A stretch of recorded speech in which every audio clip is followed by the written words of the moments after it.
सर्वमङ्गल्ये शिवे सर्वार्थसाधके शरण्ये त्र्यम्बके गौरी नारायणी नमोस्तुते।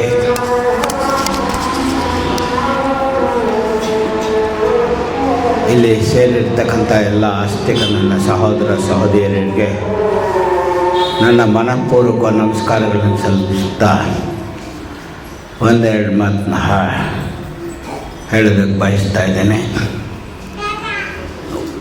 ಗುರುಕೃಪಾ ಅಂತಕ್ಕಂಥದ್ದು ಹೇಗೆ ಬರುತ್ತೆ ಅಂತಕ್ಕಂಥದ್ದು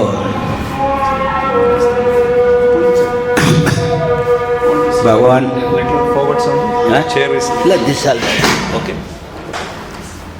ಭಗವಾನ್ ಶ್ರೀರಾಮಕೃಷ್ಣ ಜೀವನದಲ್ಲಿ ಒಂದು ನಾವು ಎಷ್ಟೊಂದು ಕೆಟ್ಟವರಾಗಿರಲಿ, ನಾವು ಎಷ್ಟೊಂದು ದುರ್ಬಲರಾಗಲಿ, ಮಹಾಪುರುಷರ ಹತ್ರ ಹೋದಾಗ ನಮ್ಮ ಸಮಸ್ತ ಗುಣಗಳನ್ನು ತಳ್ಳಿ ಆ ಮಹಾಪುರುಷನ ಗುಣ ನಮ್ಮ ಹೃದಯದಲ್ಲಿ ಬೆಳಗುತ್ತೆ. ಅದಕ್ಕೆ ಒಂದು ಉದಾಹರಣೆ, ಶ್ರೀರಾಮಕೃಷ್ಣರಲ್ಲಿ ಒಬ್ಬ ಸ್ತ್ರೀ ಭಕ್ತಳಿದ್ಲು. ಆಕೆ ಶ್ರೀರಾಮಕೃಷ್ಣನ ಗುರುವಾಗಿ ತಗೊಂಡಿದ್ಲು. ಅದನ್ನು ಅವನ ಅಣ್ಣ ಒಪ್ಕೊಳ್ಳಿಲ್ಲ. ಹೇಗಾದರೂ ಶ್ರೀರಾಮಕೃಷ್ಣ ಸಹವಾಸವನ್ನು ತಪ್ಪಿಸ್ಬೇಕು ಅಂತ ಹೇಳಿ ಒಂದು ದಿನ ಶ್ರೀರಾಮಕೃಷ್ಣರ ಆಕೆ ಮನೆಗೆ ಕರ್ಕೊಂಬಂದಿದ್ದಾಳೆ. ಅವನ ಸಹೋದರ ಮನ್ಮಥ ಅಂತ ಹೇಳಿ ಒಂದು ಕೇಳಿ ಡಕಾಯ್ತ್ ನಂಬರ್ 1, ಅವನು ಕರ್ಕೊಂಬಂದು ಶ್ರೀರಾಮಕೃಷ್ಣರಿಗೆ ಹೊಡೆದು ಓಡಿಸ್ಬೇಕು ಅಂತ ಕರ್ಕೊಂಬಂದಿಯ. ಇಲ್ಲಿ ಶ್ರೀರಾಮಕೃಷ್ಣರು ಬಂದರು, ಮನ್ಮಥನು ಬಂದ. ಇಬ್ಬರು ಕಣ್ಣಲ್ಲಿ ದೃಷ್ಟಿ ನೋಡಿದ್ರು. ಮನ್ಮಥ ಸೋತ, ಕಣ್ಣೀರು ಹಾಕಿದ. ನಿಮ್ಮಂಥ ಮಹಾಪುರುಷನನ್ನು ನಾನು ಹೊಡೆಯೋದಕ್ಕೆ ಬಂದೆ, ನನ್ನ ಅಪರಾಧವಾಯಿತು, ನೀವು ದಯವಿಟ್ಟು ಕ್ಷಮಿಸಿ ಅಂತ. ಕೊನೆಗೆ ಮನ್ಮಥ ಕೇಳಿ ಡಕಾಯ್ತ್ ಎಷ್ಟೊಂದು ಕೊಲೆ ಮಾಡಿದ, ಎಷ್ಟೊಂದು ಕ್ರೂರ ಕೆಲಸಗಳನ್ನೆಲ್ಲ ಮಾಡಿದ್ದ. ಮಹಾಪುರುಷರ ಹತ್ರಕ್ಕೆ ಹೋದಾಗ ಅವರಲ್ಲಿರ್ತಕ್ಕಂಥ ಒಂದು ಪವಿತ್ರತೆಯನ್ನು ನಮ್ಮಲ್ಲಿ ಎಂಟ್ರಾಗುತ್ತೆ. ನಮ್ಮಲ್ಲಿರ್ತಕ್ಕಂಥ ದುರ್ಬುಳೆಲ್ಲ ಓಡಿ ಹೋಗುತ್ತೆ ಅಂತ. ಅದಕ್ಕೆ ಜ್ಞಾನಾಗ್ನಿ ದಗ್ಧ ಕರ್ಮಾಣಿನ ಆ ಶಕ್ತಿ ಗುರುಗಿರುತ್ತೆ. ಮನ್ಮಥ ಕೊನೆಗಾಗಿ ಅವನು ಒಂದು ಸನ್ಯಾಸಿ ರೂಪದಲ್ಲಿ ತಗೊಂಡು ಅವನು ಕಟ್ಟುಕಡೆ ದಿನಗಳು ಬಹಳ ಸಾಧನದಲ್ಲಿ ಮುಳುಗಿ ಹೋದ. ಇದು ಒಂದು. ಆಮೇಲೆ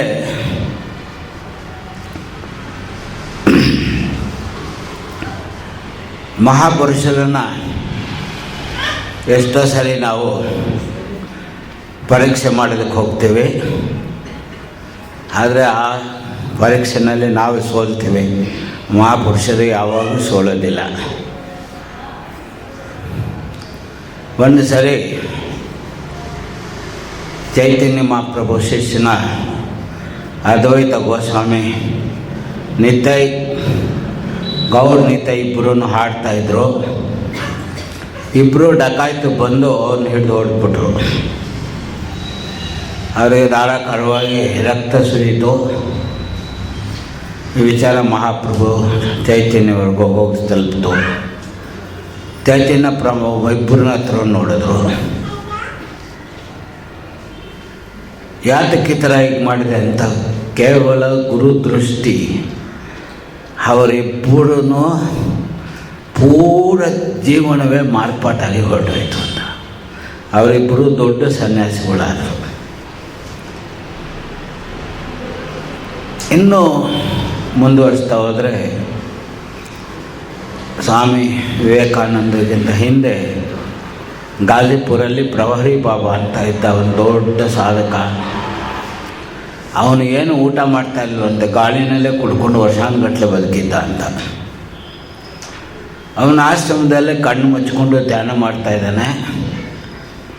ಒಬ್ಬ ಕಳ್ಳ ಬಂದು ಅವನ ಆಶ್ರಮದಲ್ಲಿ ನುಗ್ಗಿ ಇವರ ಧ್ಯಾನ ಭಂಗವಾಗಲಿಲ್ಲ. ಒಂದು ಕಮಂಡನ ಎತ್ಕೊಂಡು ಓಡ್ಬಿಟ್ಟ. ಇವರಿಗೂ ಧ್ಯಾನ ಭಂಗವಾಯಿತು. ಧ್ಯಾನ ಭಂಗವಾಗಿ ನೋಡಿದರೆ ನನ್ನ ಆಶ್ರಮಕ್ಕೆ ಯಾರೋ ಬಂದರು, ಮಹಾಪುರುಷ. ಅವನಿಗೇನೂ ಸಿಕ್ಕಲಿಲ್ವಲ್ಲ, ಒಂದೇ ಒಂದು ಕಮಂಡ್ಲು, ಇನ್ನೊಂದು ಕಮಂಡ್ಲು ಇವ್ರ ಕೈಲಿ ಇಟ್ಕೊಂಡು ಇವರು ಓಡ್ತಾ ಇದ್ದಾರೆ. ಅವನು ಪ್ರಾಣ ಭಯದಿಂದ ಅವನಿನ್ನಷ್ಟು ಓಡ್ತಾ ಇದ್ದಾನೆ, ನಮ್ಮ ಹಿಡಿಯಕ್ಕೆ ಬರ್ತಾ ಇದ್ದಾನೆ. ಆದರೆ ಇವರು ರಾಜಯೋಗಿಗಳಾದ ಕಾರಣ ಪ್ರವರಿ ಬಾಬಾ ದೃಢ ಮೈ ಉಳ್ಳಾವದಿಂದ ಅವನ್ನ ಹೋಗಿ ಹಿಡಿದ್ರಂತೆ.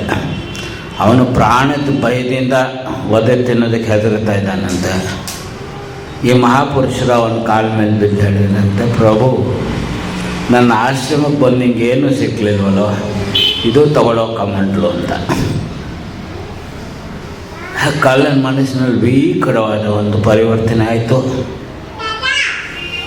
ಸ್ವಾಮಿ ವಿವೇಕಾನಂದರು ಪರಿವ್ರಾಜಕ ಅವಸ್ಥೆಯಲ್ಲಿ ಬಂದಾಗ ಪ್ರಹರಿ ಬಾಬಾ ಆಶ್ರಮಕ್ಕೆ ಬಂದರು. ಅವ್ರಿಗೆ ಕೇಳಿದರು, ಈ ಥರ ಪೂರ ಕಳ್ಳ ಪರಿವರ್ತನೆ ಅದ, ಆ ಕಳ್ಳನ ಬಗ್ಗೆ ನಿಮಗೇನಾದರೂ ಮಾಹಿತಿ ಉಂಟಾ, ಸ್ವಲ್ಪ ಹೇಳ್ತೀರಾ ಅಂತ. ಯಾರನ್ನು ಕೇಳಿದ್ರು ಅವನೇ ಕಳ್ಳ. ಅವನಿಗೆ ಕಣ್ಣೀರು ಸುರಿದು ಹೋಯ್ತಂತೆ. ಅವನು ಹೇಳ್ತಾನಂತೆ, ಆ ಸ್ವಾಮೀಜಿ ಆ ವ್ಯಕ್ತಿ ನಾನೇ, ಆ ವ್ಯಕ್ತಿ ನಾನೇ, ಆ ವ್ಯಕ್ತಿ ನಾನೇ. ಸ್ವಾಮಿ ವಿವೇಕಾನಂದರಿಗೆ ಆಶ್ಚರ್ಯ ಆಯ್ತಂತೆ. ಇಂಥ ಒಂದು ಪರಿವರ್ತನೆ ಮಹಾಪುರುಷದ ಒಂದು ಸಂಶಯದಲ್ಲಿ ಒಂದು ಕ್ಷಣ ಮಾತ್ರ ನಮಗೆ ಸಿಕ್ಕಿದ್ರೆ ನಮ್ಮ ಜೀವನ ಪಾವಿತ್ರ್ಯವಾಗುತ್ತೆ ಅಂತ. ಎಷ್ಟೋ ಸರಿ ನಾವು ಗುರುನ ಇದಕ್ಕೆ ಮಾಡೋದಕ್ಕೆ ಹೋದ, ಯಾಕಂದರೆ ಗುರು ಪೂರ್ಣಿಮೆ ಆದ್ದರಿಂದ ಸ್ವಲ್ಪ ಗುರು ವಿಚಾರವನ್ನು ಮಾಡಿಕೊಂಡು ಹೋಗೋಣ. ತುಳಸಿದಾಸ್ ರಾಮಾಯಣವನ್ನು ಬರೆದ, ತುಳಸಿ ವಿಭೋರವಾಗಿರ 10-15 ದಿನಗಳು ಭಗವತ್ ಪ್ರೇರಣೆಯಲ್ಲಿ ಮುಳುಗಿದ್ದ. ತುಳಸಿ ರಾಮಾಯಣವನ್ನು ಮುಗಿಸಿ ಗಂಗಾ ನದಿ ಸ್ನಾನಕ್ಕೆ ಹೊರಟ. ಅವತ್ತಿನ ದಿನ ದೊಡ್ಡ ಸಾಧು ಸಮ್ಮೇಳ ಭಂಡ ಶ್ರೀರಾಮನಾಮ ಚರಿತ್ರೆ ಬರೆದು ಮುಗಿಸಿದ್ದಾನೆ.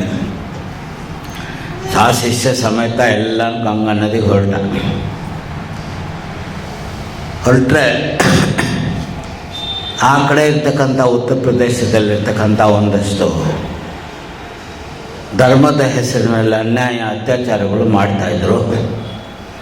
ಅವ್ರಿಗೆಲ್ಲ ತುಳಸಿ ಸಾಮಾನ್ಯವಾದ ಹಿಂದಿಯಲ್ಲಿ ಬರ್ತಿದ್ದ ಧರ್ಮ ಗ್ರಂಥಗಳು ಅವ್ರಿಗೆ ಹಿಡಿಸ್ಲಿಲ್ಲ. ಯಾಕಂದರೆ ಎಲ್ಲ ಓದ್ಕೊಂಡು ತಿಳ್ಕೊಂಬಿಟ್ರೆ ನಮ್ಗೆ ದುಡ್ಡು ಯಾರು ಕೊಡ್ತಾರೆ, ನಮ್ಮ ವ್ಯಾಪಾರ ಹೇಗೆ ನಡೆಯುತ್ತೆ.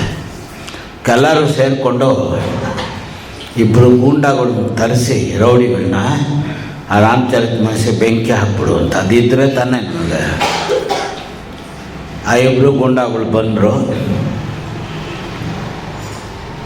ರೂಮಿಂದ ಎಂಟ್ರಾದರು. ಒಂದು ಮೂಲೆಯಲ್ಲಿ ಚಿಕ್ಕಿಬ್ಬರು ಮಕ್ಕಳು ಕೂತಿದ್ರು, ನಿಂತಿದ್ರು. ಆ ಮಕ್ಕಳು ಹೇಳಿದ್ರು, ಎಲ್ಲಿ ಹೊರಡ್ತಾ ಇದೆಯಾ, ನಿಲ್ಲು ಅಂದ. ನಿನಗಾತಕ್ಕೋ, ನೀವೇನು ಮಾಡ್ತೀರ ನನಗೆ ನೋಡಿ. ನಮ್ಮ ಅಹಂಕಾರ ತುಂಬಿದಾಗ ಯಾವ್ರಿಗೂ ಗೌರವ ಕೊಡೋದಿಲ್ಲ. ಬಾಲಕರ ನೀವೇನು ಮಾಡ್ತೀರಾ? ಆಮೇಲೆ ಇನ್ನು ಮುಂದೆ ಹೊರಟರು. ಬಾಲಕರು ಸಾವಧಾನ ಮಾಡಿದ್ರು, ಇನ್ನೊಂದು ಹೆಜ್ಜೆ ಮುಂದೆ ಇಡಬೇಡ ಅಂತ. ಏನೋ ಮಾಡ್ತೀರಾ, ಹಿಡಿದು ನಿಮ್ಮನ್ನು ಅಪ್ಪಳಿಸ್ಬಿಡ್ತೀನಿ ಒಂದೇ ನಿಮಿಷದಲ್ಲಿ. ಬಾಲಕರು ನೀವು ನಮ್ಮ ಮುಂದೆ ನಿಂತ್ಕೊಳ್ತೀರ. ಕೇಳಲಿಲ್ಲ. ನೀನು ಗ್ರಂಥಕ್ಕೆ ಕೈ ಹಾಕಬೇಕು ಅಂತ ಹೊರಟಿದ್ದಾರೆ. ಆ 2 ಬಾಲಕರು ಧನುರ್ಬಾಣದಿಂದ ಹೊಡೆದಿದ್ದಾರೆ. ರಕ್ತ ಮುಖದಲ್ಲೆಲ್ಲ ಕಾರಿ ಅಜ್ಞಾನವಾಗಿ ತುಳಸಿದಾಸನ ಆಶ್ರಮದಲ್ಲಿ ಇಬ್ಬರು ಬಿದ್ದಿದ್ದಾರೆ. ತುಳಸಿದಾಸನಿಗೆ ಏನು ಗೊತ್ತಿಲ್ಲ. ಯಾಕೆ ಕೇಳ್ತಾ ಇದ್ದೀನಿ ಅಂದರೆ, ಯಾರು ಮಹಾಪುರುಷರು ಆ ಮಹಾಪುರುಷರ ಹೃದಯದಲ್ಲಿ ಸ್ವಲ್ಪವೂ ಸಂಶಯ ಇಲ್ಲ. ಅವರೆಲ್ಲರನ್ನೂ ಭಗವಂತನಾಗಿ ನೋಡ್ತಾರೆ. ಅವ್ರಿಗೆ ಈ ಥರ ಒಂದು ಘಟನೆ ಕಲ್ಪನೆಯೂ ಬರೋದಿಲ್ಲ. ತುಳಸಿ ಬಂದು ನೋಡಿದ, ಅವನ ಆಶ್ರಮದಲ್ಲಿ ರಕ್ತಪಾತವಾಗಿ ಇಬ್ಬರು ಬಿದ್ದು ಗಂಗಾಜಲ ತಂದಿದ್ದನ್ನು ಪ್ರೋಕ್ಷಿಸಿ ಆಗ ಜ್ಞಾನ ಬರುವಂತೆ ಮಾಡ್ತಾ ಇದ್ದಾನೆ. ತುಳಸಿ ಬೈತಾ ಇದ್ದಾನೆ, ನನ್ನಂಥ ಆಶ್ರಮದಲ್ಲಿ ಇಂಥ ಘೋರ ಪಾಪವನ್ನು ಯಾರು ಮಹಾಪಾಪಿಗಳು ಮಾಡಿದ್ರು ಅಂತ. ಯಾರು ಅಂಥ ಮಹಾಪಾಪಿಗಳು? ನನ್ನ ಆಶ್ರಮದಲ್ಲಿ ರಕ್ತಪಾತವಾಯ್ತಲ್ಲ. ಯಾವಾಗ ಹೇಳ್ತಾ ಇದ್ದಾರೆ, ಮಾಡಿದವನು ಪಾಪಿ ಅಲ್ಲ, ನಾವು ಮಾಡಿ ಬಂದವರು ಪಾಪಿನ. ತುಳಸಿದಾಸ್ ಕೇಳಿದ, ಯಾರವರು? ಈ ಉದ್ದೇಶದಿಂದ ಬಂದು ನಾವು ಇಬ್ಬರು ಬಾಲಕರು ನಮಗೆ ವಾರ್ನ್ ಮಾಡಿದ್ರು. ಬಾಲಕರು ಹೇಗಿದ್ದರು? ಭಯಂಕರ ತೇಜೋಮಯಿ, ಅಪೂರ್ವ ತೇಜಸ್ಸು. ನೋಡಿದ್ರೆ ಮುಖದಲ್ಲಿ ತೇಜಸ್ಸು ಉಕ್ಕಿ ಹರಿತಾ ಇದೆ. ಬಾಲಕರಾದರೂ ನಮಗೇನು ಮಾಡಬೇಕು ಅಂತ ನಾವು ಮುಂದೆ ಹೊರಟು ಈ ಗತಿ ನಮಗೆ ಬಂತು ಅಂತ. ಆ ಭಗವದ್ ದರ್ಶನ ಅಂತ ಮಹಾಪಾಪಿಗೂ ಆದರೆ ಅವನ ಪಾಪತ್ವ ಎಲ್ಲಿ ಹೋಗುತ್ತೆ ಹೇಳಿ? ಪಾಪವನ್ನು ಕಂಪ್ಲೀಟಾಗಿ ನಾಶ ಆಗೋಯ್ತು. ಅವನು ಕೂಡ ಸುಧಾ ತುಳಸಿದಾಸರಲ್ಲಿ ಒಂದು ಅಗ್ರಗಣ್ಯ ಸಾಧುವಾಗಿ ಪರಿವರ್ತನೆ ಆಗಿಬಿಟ್ಟ. ಇದು ನಡೆದ ದೃಷ್ಟಾಂತಗಳು. ಅದರಿಂದ ಸ್ವಾಮಿ ವಿವೇಕಾನಂದರು ಲಂಡನ್ನಲ್ಲಿ ಪ್ರಚಾರ ಮಾಡ್ತಾಯಿದ್ದಾರೆ. ಒಬ್ಬ ಪಾದ್ರಿ ನಿಂತ್ಕೊಂಡು ವಿವೇಕಾನಂದನ ಅಪೋಸ್ ಮಾಡ್ತಾನೆ ಇದ್ದಾನೆ. ಯಾಕಂದರೆ ಇಂಗ್ಲೀಷ್ ಪೀಪಲ್ ದೇಶಾಭಿಮಾನಿಗಳು, ನೀವು ಹೇಳಿದ್ದನ್ನೆಲ್ಲ ಒಪ್ಕೊಳಕ್ಕಾಗಲ್ಲ ಅಂತ. ಸ್ವಾಮೀಜಿನೂ ಮುಂದುವರಿಸಿದ್ರು, ನಿಮ್ಮ ಭವ್ಯ ನಾಗರಿಕತೆ ಏನು ಅನ್ನೋದೇನು ಹೇಳ್ತೀನಿ ಕೇಳಿ ಅಂತ ಇನ್ನೂ ಮುಂದುವರಿಸಿದ್ರು. ಅದನ್ನು ನೀವೆಲ್ಲ ಓದಿ, ಮೆಮೊರೀಸ್ ಆಫ್ ಯುರೋಪಿಯನ್ ಟ್ರಾವೆಲ್ ಅಂತ. 3 ಗಂಟೆಗಳ ಕಾಲ ಸ್ವಾಮೀಜಿ ಭಾರತದ ಇತಿಹಾಸ, ಭಾರತದಲ್ಲಿ ಬ್ರಿಟಿಷ್ ಮಾಡಿದ ಅನ್ಯಾಯ ಎಲ್ಲವನ್ನು ಕಣ್ಮುಂದೆ ಇಟ್ಟರು. ಪಾದ್ರಿಗೆ 12 ಖರ್ಚಿಪು ಮನೆಂದು ಒದ್ದೆ ಆಯ್ತಂತೆ. ಇಷ್ಟೊಂದೆಲ್ಲ ಮಾಡಿದ್ರೆ ಸ್ವಾಮೀಜಿ ನಮಗೆ ಗೊತ್ತೇ ಆಗಲಿಲ್ವಲ್ಲ, ಸೋಮತ್ತೆ ಆಗ್ದ. ಆಮೇಲೆ ಅವನು ಕೇಳಿದ್ರಂತೆ, ನೀನು ಸ್ವಾಮಿ ವಿವೇಕಾನಂದ ಪ್ರವಚನವನ್ನು ಕೇಳ್ತಾ ಇದ್ದೀಯಲ್ಲ, ನೀನು ಒಂದು ಹಿಂದೂ ಆಗ್ಬಿಟ್ಟ ಅಂತ. ಅದಕ್ಕೆ ಅವನು ಹೇಳಿದಂತೆ, ನಾನು ನಾಸ್ತಿಕನಾಗಿದ್ದೆ, ಇವತ್ತು ನನಗೆ ಜೀಸಸ್ ಕ್ರಿಸ್ತನ ಬಗ್ಗೆ ಪೂರ್ಣ ನಂಬಿಕೆ ಬಂತು ಅಂತ. I got complete faith on my lord Jesus Christ and I am going with full heart ಅಂತ. I am going with full heart ಅಂತ. ಯಾತಕ್ಕಂದರೆ ಇದು ಗುರು ಶಕ್ತಿ ಅಂತಕ್ಕಂಥದ್ದು ಅಪಾರವಾದದ್ದು. ಭಗವಾನ್ ಶಂಕರರು ಕ್ಲಾಸ್ ತಗೊಳ್ತಾ ಇದ್ದಾರೆ. ನಮ್ಮಲ್ಲಿ ವಿದ್ಯಾ, ಧನ, ಸೌಂದರ್ಯದ ಅಹಂಕಾರ ತಾಂಡವಾಡ್ತಾ ಇದ್ದಾಗ ನಾವು ಭಗವಂತನ ಗುರುತಿಸಲಾರವು. ಶಂಕರಾಚಾರ್ಯರು ಕ್ಲಾಸ್ ತಗೊಂಡಾಗ ಅವರಲ್ಲೊಬ್ಬನಿಗೂ ಶಿಷ್ಯ ಇದ್ದ, ಅವನ ಹೆಸರು ತಾಟಕಾಚಾರ್ಯ ಇದ್ದ. ತಾಟಕ ತುಂಬ ಡಲ್ ಫೆಲೋ, ಗುರು ಹೇಳಿದ್ದು ಏನು ತಲೆಗೆ ಹೋಗಲ್ಲ. ಆದರೆ ಗುರು ಭಕ್ತಿ ವಿಶೇಷ ಅವನಿಗೆ.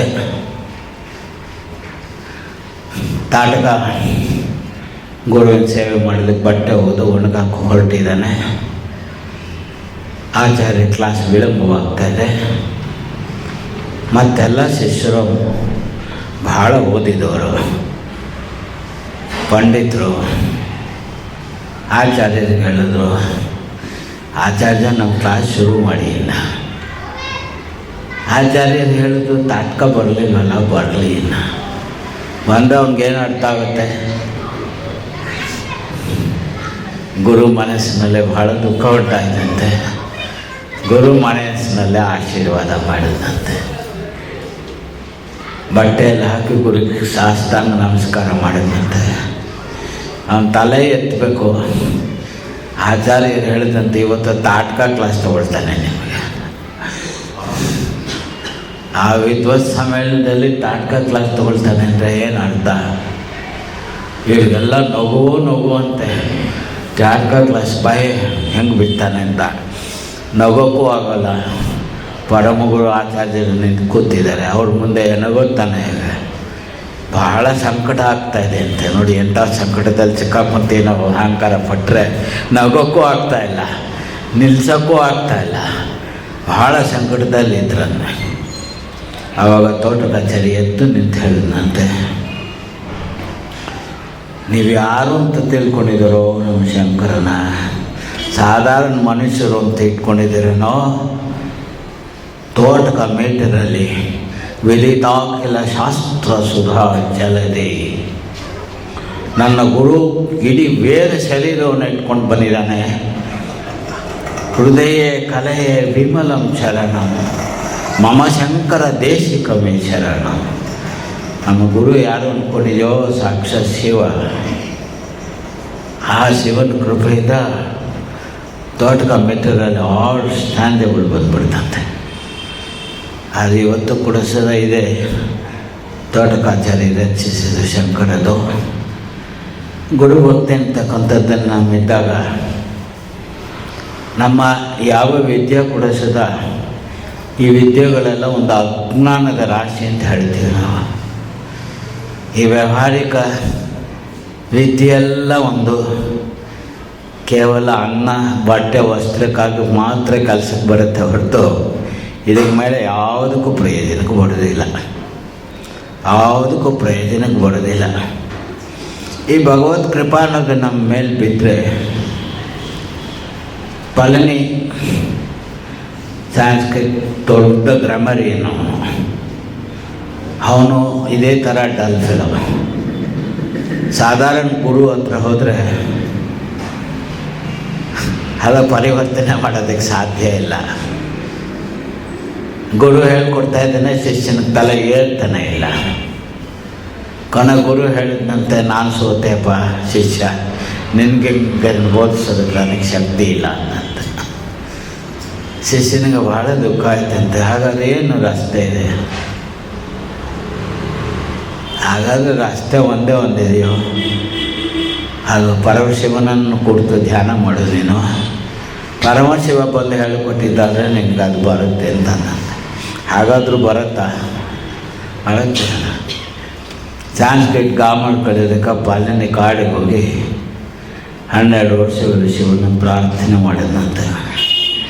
ವಿಭೋರವಾಗಿ ಅಷ್ಟೊತ್ತಿಗೆ ಅವನು ಪೂರ ಯಾವುದಕ್ಕಾಗಿ ಧ್ಯಾನ ಮಾಡಿದ್ದ ಅದನ್ನೇ ಮರೆತುಬಿಟ್ಟಿದ್ದಂತೆ.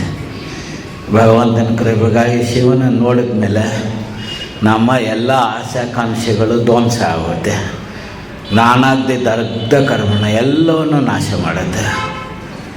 ಪಳನಿಗೆ ಪೂರ ನಾಶ ಆಗೋಯ್ತಂತೆ. ಪ್ರಭು ನಿನ್ನ ಪಾದಪದ್ಯದಲ್ಲಿ ನನಗೆ ಸ್ಥಾನ ಕೊಡು ಅಂತ ಕೇಳಿದಂತೆ. ಶಿವ ಹೇಳಿದ, ಇಲ್ಲ ಕಣೋ, ನೀನು ಗ್ರಾಮರ್ ಕಲಿಯೋದಕ್ಕೆ ಬಂದಿದ್ದೀಯಲ್ಲ, ನಿನಗದು ಸಿಕ್ಕತ್ತೆ, ನೀನು ಅಪೂರ್ವವಾದ ಸಿಕ್ಕತ್ತೆ ಅಂಥೇಳಿ 12 ಸರಿ ಡಮರು ಹೊಡೆದಂತೆ. ಆ 12 ಮಹೇಶ್ವರ ಸೂತ್ರ ಅಂತ ಇವತ್ತು. ಆಮೇಲೆ ಶಿವ ಬರ ಕೊಟ್ಟನಂತೆ, ಇವತ್ತಿನಿಂದ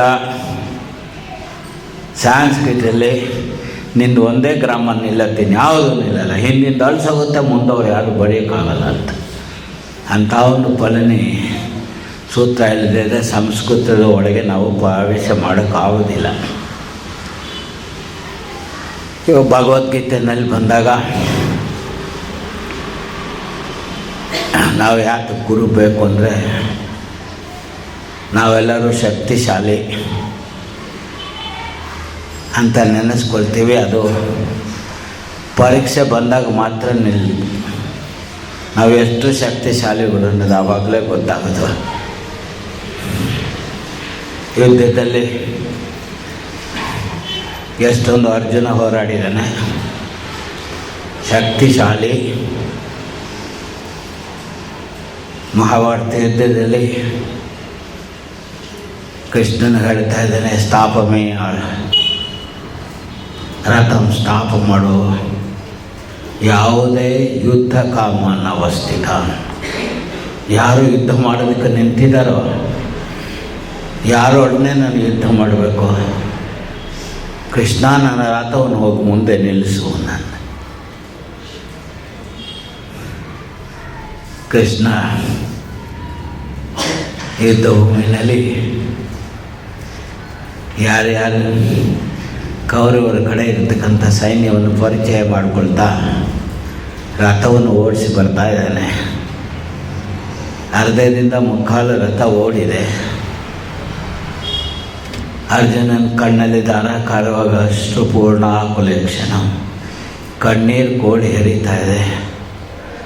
ಕೃಷ್ಣ, ಧರ್ಮಗಳು ನನಗೆ ಕಾಡ್ತಾ ಇದೆ. ಯಾರನ್ನು ಕೊಲ್ಲಕ್ಕೆ ಹೊರಟಿದ್ದೀನೋ ಅವರೆಲ್ಲ ನನ್ನ ಸ್ವಂತಗಾರರು. ತಂದೆ, ಅಣ್ಣ, ಗುರು, ಪಿತಾಮಹ ಎಲ್ಲರೂ ನನ್ನವರೇ. ನನ್ನ ಕೈಯಿಂದ ಗಾಂಡೀವನ್ನು ಎತ್ತಕ್ಕಾಗ್ತಾ ಇಲ್ಲ ಕೃಷ್ಣ. ಗಾಂಡೀವ ಕೆಳಗೆ ಬಿದ್ದು ಹೋಗ್ತಾ ಇದೆ ಸಹಸ್ರಾಂಸಾತ್.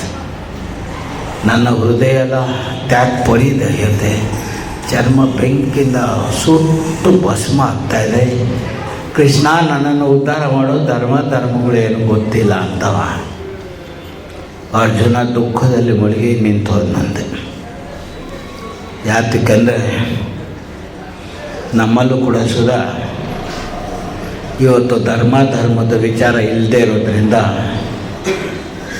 ತಪ್ಪು ತಿಳುವಳಿಕೆ ಇರೋದರಿಂದ ಸಮಾಜದಲ್ಲಿ ಸಾಕಷ್ಟು ದುಃಖವನ್ನು ಅನುಭವಿಸ್ತಾ ಇದ್ದೀವಿ. ಯಾತಕ್ಕೆ ಅನುಭವಿಸ್ತಾ ಇದ್ದೀವಿ ಅಂದರೆ, ಒಂದು ಉದಾಹರಣೆ ನಿಮಗೆ ಕೊಡ್ತೀನಿ. 16 ಜನ ಕೊಲೆ ಮಾಡಿದವನ್ನ ನ್ಯಾಯಾಧಿಪತಿ ಮುಂದೆ ನಿಲ್ಲಿಸಿದ್ರೆ ನ್ಯಾಯಾಧಿಪತಿ ಏನು ಮಾಡಬೇಕು? ಅವನು ಮರಣದಂಡನೆ ಕೊಡೋದು ತಪ್ಪು ಅಂತ ಹೇಳಿ ಅವನೇನಾದ್ರು ಬಿಟ್ಟರೆ ಅವನು ಸ್ವಧರ್ಮದಿಂದ ಕುಂಠಿತನಾಗ್ತಾನೆ. ಹೀಗಾಗಿ ಏನಾಗಿದೆ, ನಾವು ಕಲ್ಲು ಕಾಕರು ಡಕಾಯ್ತರಿಗೆಲ್ಲರಿಗೂ ಬೇಲ್ ಕೊಟ್ಬಿಟ್ಟು ಜೈಲಿಂದ ಹೊರಗಡೆ ಬಂದು ಇನ್ನಷ್ಟು ಲೈಸೆನ್ಸ್ ಕೊಡ್ತಾಯಿದ್ದೇವೆ. ಇನ್ನಷ್ಟು ಕೊಲೆ ಮಾಡಿ. ಇದು ನ್ಯಾಯವೇ? ಅಷ್ಟೊಂದು ಕೊಲೆಗಾರರನ್ನು ನಾವು ದಯಾ ತೋರಿಸ್ಬೇಕ? 16 ಜನ ಇನ್ನೋಸೆಂಟ್ ಪೀಪಲ್ ಇದ್ದಾರೆ. ಅವ್ರ ಜೀವನವನ್ನು ನಾವು ನೋಡಬೇಕಾ? ಒಬ್ಬ ಕೊಲೆಗಾರ ನೋಡ್ಬೇಕಾ? ಪೇಪರಲ್ಲೆಲ್ಲ ಇವತ್ತು ನೋಡಿ, ಇಷ್ಟೊಂದು ಕೊಲೆ ಮಾಡಿದ್ದಾರೆ, ಇಷ್ಟೊಂದು ಹತ್ಯೆ ಮಾಡಿದ್ದಾರೆ. ಮರಣದಂಡನೆ ತೆಗೆದಾಕ್ಬಿಡಿ, ತೆಗೆದುಬಿಡಿ. ಯಾಕೆ ತೆಗಿಬೇಕು? 16 ಜನ ಕೊಲೆ ಮಾಡೋದು ನಮಗೆ ಈ ಜಗತ್ತಲ್ಲಿ ಭಾಳ ಅಧಿಕಾರ ಆಗವೇನು? ಇದು ಧರ್ಮದ ವಿಚಾರದಲ್ಲಿ ಅರ್ಜುನನಿಗಿಂತ ಧರ್ಮ ಸಂಕಟದಲ್ಲಿ ಸಿಕ್ಕಾಕೊಂಡ. ಆವಾಗ ಶ್ರೀಕೃಷ್ಣ ಅರ್ಜುನನಿಗೆ ಉಪದೇಶ ಮಾಡಿದ, ನಿನಗೆ ಎಲ್ಲಿಂದ ಅನ್ಮ್ಯಾನರ್ಲಿನೆಸ್ ಬಂತು? ನಿನಗೆ ಎಲ್ಲಿ ಬಂತು ನಿನಗೆ ವೀಕ್ನೆಸ್? ಎದ್ದು ಯುದ್ಧಕ್ಕೆ ರೆಡಿ ಆಗೋದು ಕೇಳ್ತಾ ಇದ್ದಾನೆ. ನಿಂತಿದ್ದಾನೆ ಯುದ್ಧದಲ್ಲಿ ದ್ರೋಣ, ಗುರು. ಅವನ ಮಗ ಅಶ್ವತ್ಥಾಮನಿಗಿಂತ ನನ್ನನ್ನು ಪ್ರೀತಿಸ್ತಾ ಇದ್ದ. ಅವನು ಹೇಗೆ ನಾನು ಬಾಣದಿಂದ ಕೊಲ್ಲಿರಿ? ಕೃಷ್ಣ ಹೇಳ್ತಾನೆ, ಯಾರು ಪೂರ ಜೀವನ ಧರ್ಮದಲ್ಲಿ ಇರ್ತಾನೋ ಅವನಿಗೆ ಮಾತ್ರ ಧರ್ಮದ ಆಶ್ರಯ. ಸಾರಾ ಜೀವನ ಅನ್ಯಾಯ ಮಾಡಿಬಿಟ್ಟು ಭಗವಂತ ನಾನು ತೆಂಕ ಹೊಡ್ಬಿಡ್ತೀನಿ ಕಾಪಾಡೋಕ್ಕೆ ಸಾಧ್ಯ ಇಲ್ಲ. ಅವನನ್ನು ಲಂಚ ಕೊಟ್ಟು ಭಗವಂತನ ಓಡಿಸ್ಕೊಳ್ಳೋಕ್ಕೆ ಸಾಧ್ಯ ಇಲ್ಲ. ಯಾರು ಸಾರಾ ಜೀವನ ಧರ್ಮದಲ್ಲಿರ್ತಾರೋ ಅವನಿಗೆ ಧರ್ಮೋ ರಕ್ಷತಿ ರಕ್ಷಿಪನ. ದ್ರೋಣನಾದರೂ ಏನು ಮಾಡ್ದ? ದ್ರೋಣ ಬ್ರಾಹ್ಮಣತ್ವವನ್ನು ಬಿಟ್ಟ, ದೇಶ ಅಸೂಯೆಗಳಲ್ಲಿ ಮುಳುಗಿದ. ಅವನು ಪ್ರತಿಶೋಧವನ್ನು ತಗೊಳ್ಳೋದಕ್ಕೋಸ್ಕರ ಕೌರವರ ಜಾಗದಲ್ಲಿ ಸೇರಿಕೊಂಡ, ಹಿಂಸಾ ಪ್ರವೃತ್ತಿಯಾದ. ಇವನಿಗೆ ಧರ್ಮದ ಪ್ರೊಟೆಕ್ಷನಲ್ಲಿ ಇವನಲ್ಲಿ ಹೇಳ್ತಾನೆ, ಇದೇ ಧರ್ಮ ಸಂಕಟದಲ್ಲಿ ಕರ್ಣಾರ್ಜುನರಿಬ್ಬರು ಯುದ್ಧದ ಸಮೂಹದಲ್ಲಿ ನಿಂತಿದ್ದಾರೆ. ಕರ್ಣನ ರಥ ಸತ್ತ ಹೆಣದ ಮೇಲೆ ದಾಟಿ ಬಂದು ರಕ್ತ ಮಾಂಸ ಮೂಳೆಯಲ್ಲಿ ರಕ್ತದ ಚಕ್ರ ಸಿಕ್ಕಾಕೊಂಡಿದೆ. ಕರ್ಣ ಹೇಳ್ತಾನೆ, ಅರ್ಜುನ ನೀನಾದರೂ ಧರ್ಮ ವಿಚಾರವನ್ನು ತಿಳಿದವನು, ಸ್ವಲ್ಪವನ್ನು ನಿಲ್ಲಿಸು, ಆಮೇಲೆ ನಿನ್ನ ಹತ್ರ ಯುದ್ಧ ಮಾಡ್ತೀನಿ ಅಂತಾನೆ. ಕೃಷ್ಣ ಹೇಳ್ತಾನೆ, ಈಗಲೇ ಬಲಿ ಹಾಕ್ಬೇಕು, ಹೊಡೆಯೋ ಅವನಿಗೆ ಅಂತಾನೆ. ಕರ್ಣ ಹೇಳ್ತಾನೆ, ಇದು ನ್ಯಾಯವ? ಅಸಹಾಯಕನಾಗಿ ಬಿದ್ದಿದ್ದೇವ ನನ್ನನ್ನು ನೀನು ಹೊಡೆಯೋದು ಸಾಧ್ಯವ? ಅದಕ್ಕೆ ಕೃಷ್ಣ ಅರ್ಜುನ ಹೇಳ್ತಾನೆ, ನಾನು ಉತ್ತರ ಕೊಡ್ತೇನೆ, ನೀನು ಸುಮ್ಮನೆ ಇರುವನ. ಕಾರಣ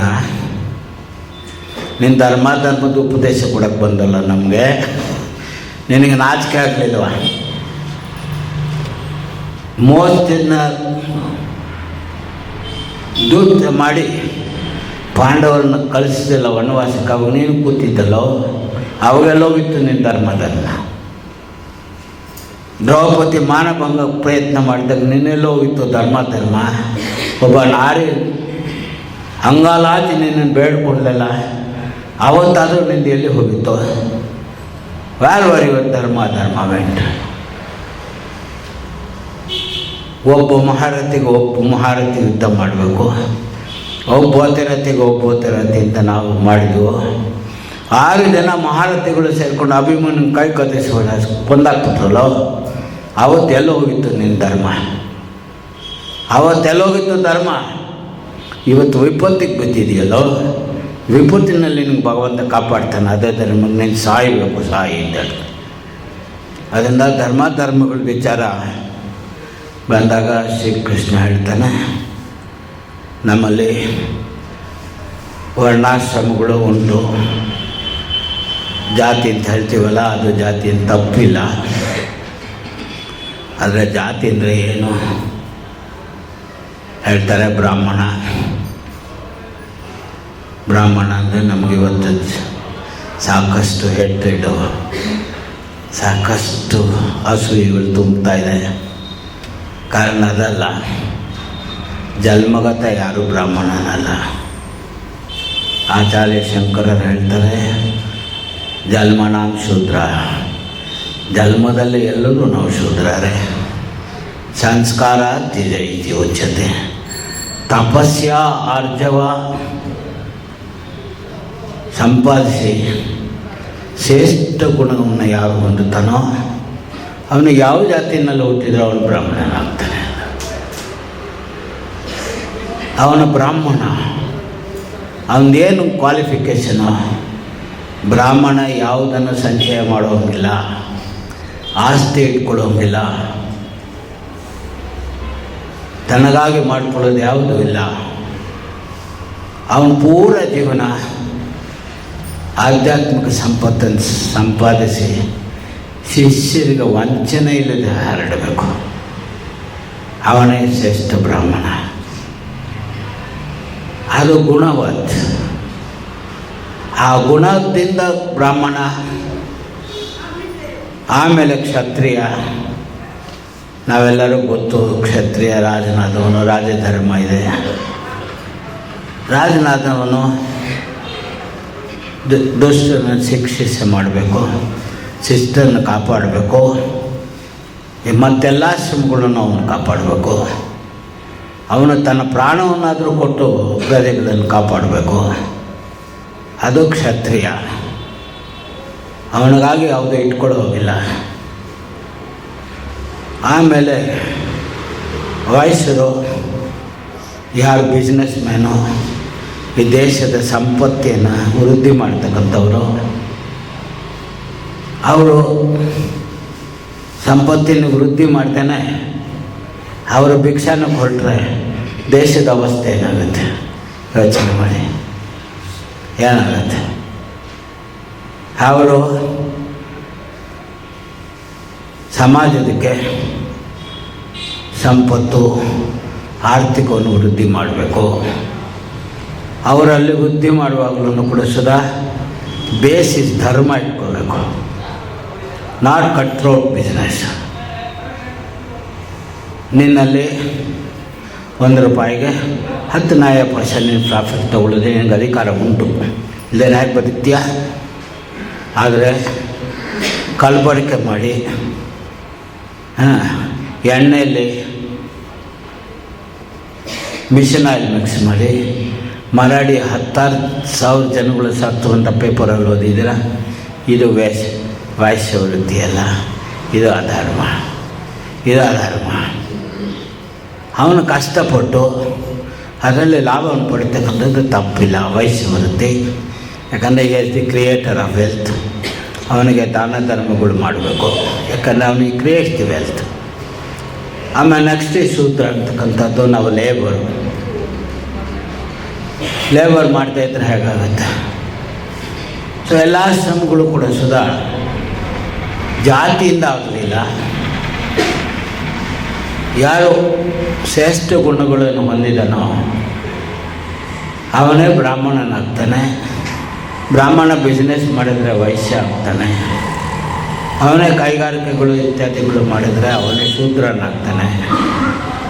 ಇದು ಜಗತ್ತಿನಲ್ಲಿ ಒಂದು ಕಟ್ಥ್ರೋಟ್ ಕಾಂಪಿಟೇಷನನ್ನು ಅವಾಯ್ಡ್ ಮಾಡೋದಕ್ಕೆ ನಮ್ಮ ಪೂರ್ವಿಕರು ಈ ಸಂಪ್ರದಾಯವನ್ನು ಮಾಡ್ಕೊಂಡು ಬಂದಿದ್ದರು.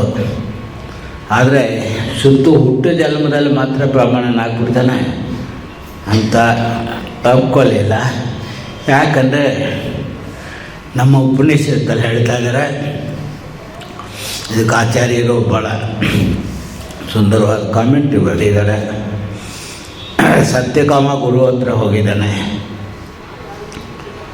ಸತ್ಯಕಾಮ ಗುರು ಹತ್ರ ಹೋಗಿ ಕೇಳ್ತಾ ಇದ್ದಾನೆ, ನನಗೆ ಬ್ರಹ್ಮೋಪದೇಶ ಮಾಡಿ ಅಂತ. ಸತ್ಯಕಾಮನ ಗುರು ಕೇಳ್ತಾ ಇದ್ದಾನೆ, ಗೋತ್ರ ಏನು ಅಂತ. ಗೋತ್ರ ಗೊತ್ತಿಲ್ಲ ಅಂತಾನೆ. ಹೋಗಿ ಕೇಳ್ಕೊಂಬ ಅಂತ ತಾಯಿಗೆ ಬಂದು ಕೇಳ್ತಾನೆ, ಅಮ್ಮ ನನ್ನ ಗೋತ್ರ ನನ್ನ ಗುರು ಹೇಳಿದ್ರು ಅಂತ. ತಾಯಿ ಹೇಳ್ತಾ ಇದ್ದ, ನಾನು ದಾಸಿಯಾಗಿದ್ದೆ, ಎಷ್ಟೋ ಜನ ಸೇವೆ ಮಾಡಿದೆ, ನಿನಗೆ ಯಾರು ಹುಟ್ಟಿದೆ ಗೊತ್ತಿಲ್ಲ, ಹೋಗಿ ಜಾಬಾಲರ್ ಪುತ್ರ, ನೀನು ಜಾಬಾಲರ್ ಪುತ್ರ ಸತ್ಯಕಾಮ ಅಂತ ಹೇಳು, ಜಾಬಾಲರ್ ಪುತ್ರ ಸತ್ಯಕಾಮ. ಶಿಷ್ಯ ಬಂದು ಹೇಳ್ತಾನೆ, ನನ್ನ ತಾಯಿ ಹೇಳಿದ್ರು ಜಾಬಾಲರ್ ಪುತ್ರ ಸತ್ಯಕಾಮ. ಗುರು ಆಲಿಂಗನ ಮಾಡ್ಕೊತಾನೆ. ತಾಯಿ ಯಾರು ಇಂಥ ಒಂದು ಸತ್ಯಗತ ಹೇಳಕ್ಕೆ ಸಾಧ್ಯವ? ಶ್ರೇಷ್ಠ ಬ್ರಾಹ್ಮಣ ನೀನು, ಶ್ರೇಷ್ಠ ಬ್ರಾಹ್ಮಣ, ಬಾ ನಿನ್ನ ನಾನು ಹೇಳ್ಕೊಡ್ತೀನಿ. ಶ್ರೇಷ್ಠ ಬ್ರಾಹ್ಮಣನೇ ನಾನು, ಅತ್ಯಂತ ಉಪನಿಷತ್ತುಗಳನ್ನೆಲ್ಲ ನಾನು ನಿನಗೆ ಹೇಳ್ಕೊಡ್ತೀನಿ. ಅದಕ್ಕೆ ಜಾಬಾಲಾರ್ ಉಪನಿಷತ್ ಅಂತಲೇ ಹೆಸರು ಬಂದಿದೆ ನಮಗೆ. ಹಾಗಾಗಿ ಕ್ರಮೇಣ ಏನಾಯಿತು, ಧರ್ಮಗಳು ಸರಿಯಾದ ವ್ಯಕ್ತಿ ಕೈನಲ್ಲಿ ಸಿಕ್ಕದೆ ಹೋದ್ರಿಂದ ಧರ್ಮ ನಷ್ಟ ಆಗಿ ಹೋಯಿತು. ಆ ಧರ್ಮ ನಷ್ಟ ಆಗಿದ್ದರಿಂದ ಜನರಲ್ಲಿ ಧರ್ಮಗಳ ವಿವೇಕ ಹೊರಟೋಯ್ತು. ಇದು ಹೊರಟೋದ್ರೆ ಮತ್ತೆ ಯಾರು ತರಬೇಕು? ಅದಕ್ಕೆ ಭಗವಂತ ಲಾ ನಿರ್ಭವತಿ ಭಾರತ ಅಭ್ಯುತ್ಥಾನಮ ಧರ್ಮಸ್ಯ ಪರಿತ್ರಾಣಾಯ ಸಾಧೂನಾಂ ವಿನಾಶಾಯ ತದ್ದುಷ್ಕೃತಂ ಧರ್ಮ ಸಂಸ್ಥಾಪನಾರ್ಥಾಯ ಸಂಭವಾಮಿ ಯುಗೇ ಯುಗೇ. ಎಲ್ಲ ಯುಗದಲ್ಲೂ ಕೂಡ ಸುಧಾ ನಾನು ಮತ್ತೆ ಮತ್ತೆ ಅವತಾರವಾಗಿ ಬರ್ತೀನಿ. ಹೇಗೆ ಧರ್ಮ ಸಂಸ್ಥಾಪನೆ ಮಾಡ್ತಾನೆ? ಸಾರಾ ಜೀವನ ಧರ್ಮದಲ್ಲೇ ನಡೆದು ನಮಗೆಲ್ಲರಿಗೂ ಮಾರ್ಗದರ್ಶಕರಾಗಿ ಹೊರಡ್ತಾನೆ.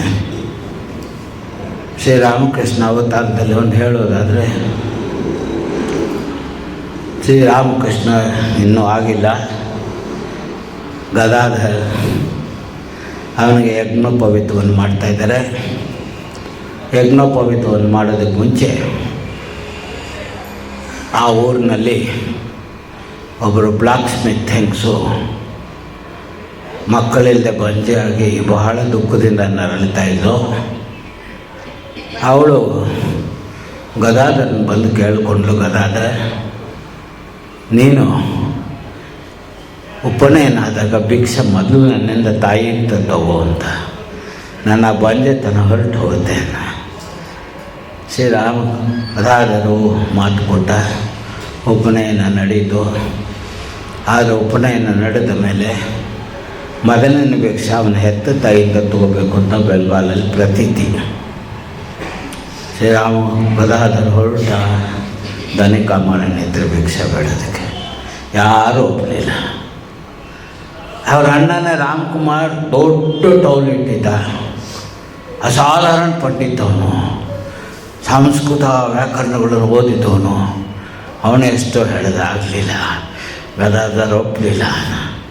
ಅಣ್ಣ ಒಂದೇ ಒಂದು ಸವಾಲು ಹಾಕಿದ, ಅಣ್ಣ ಗಾಯತ್ರಿ ಉಪದೇಶ ಅದಕ್ಕೆ ಬ್ರಹ್ಮ ಸಾಕ್ಷಾತ್ಕಾರ ಮಾಡ್ಕೊಳ್ಳೋದಕ್ಕೆ.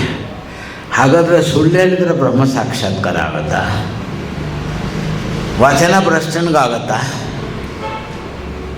ಅಣ್ಣ ದಿಗ್ಭ್ರಾಂತಿ ಆಗ್ಬಿಟ್ಟ. ವಚನ ಕೊಟ್ಟು ನಾನು ಮಾತನ್ನೇ ಇಟ್ಕೊಳ್ಳದೆ ಹೋದರೆ ಅಂತ ವಚನ ಭ್ರಷ್ಟ ಸುಳ್ಳು ಹೇಳಿದವನು ಈ ಬ್ರಹ್ಮಜ್ಞಾನಕ್ಕೆ ಅಧಿಕಾರಿ ಆಗ್ತಾನ? ಹೋಗೋಣ ಬಿಟ್ಟು ಧನಿಕಾಮಣ್ಣನ ನೇತ್ರ ಅಂತಂದ. ಸತ್ಯ ಸಂಕಲ್ಪ ಅವ್ರ ಮನಸ್ಸಿನಲ್ಲಿ ಯಾವುದು ಬಂದರೂ ಹಾಗೆ ನಡೀತಾ ಇತ್ತು. ಆತ ಕಳೆದ್ರೆ ಸತ್ಯವನ್ನು ಯಾವುದು ಬಿಡಲಿಲ್ಲ ಶ್ರೀರಾಮಕೃಷ್ಣರು. ಆಮೇಲೆ ಶ್ರೀರಾಮಕೃಷ್ಣರ ತಂದೆ ಖುದಿರಾಮ್ ಚಟ್ಟೋಪಾಧ್ಯಾಯನು ಒಂದೆರಡು ಭಕ್ತಿ ಹೇಳಬೇಕಾಗಿದೆ. ನಾನು ಯಾವ ಒಂದು ಕಲ್ಟನೂ ಉಪದೇಶ ಮಾಡೋಕ್ಕೆ ಬಂದಿಲ್ಲ, ದಯವಿಟ್ಟು ತಪ್ಪಾಗಿ ತಿಳ್ಕೊಬೇಡಿ. ಯಾಕಂದರೆ ಶ್ರೀರಾಮಕೃಷ್ಣ ಯಾವ ಕಲ್ಟನ್ನು ಬೋಧಿಸಲಿಲ್ಲ. ಅದರಿಂದ ಶ್ರೀರಾಮಕೃಷ್ಣನ ತಂದೆ ಎಂಥ ದೈವಿ ಭಕ್ತ ಅಂದರೆ, ಒಂದು ದಿನ ಮಗಳು ಹೇಮ ನೋಡೋಕ್ಕೆ ಹೊರಟ. ಆವಾಗಿನ ಕಾಲದಲ್ಲಿ ನಡ್ಕೊಂಡು ಹೋಗ್ಬೇಕು, ಇಲ್ಲ ಎತ್ತಿನ ಬಂಡಿಲಿ ಹೋಗಬೇಕು.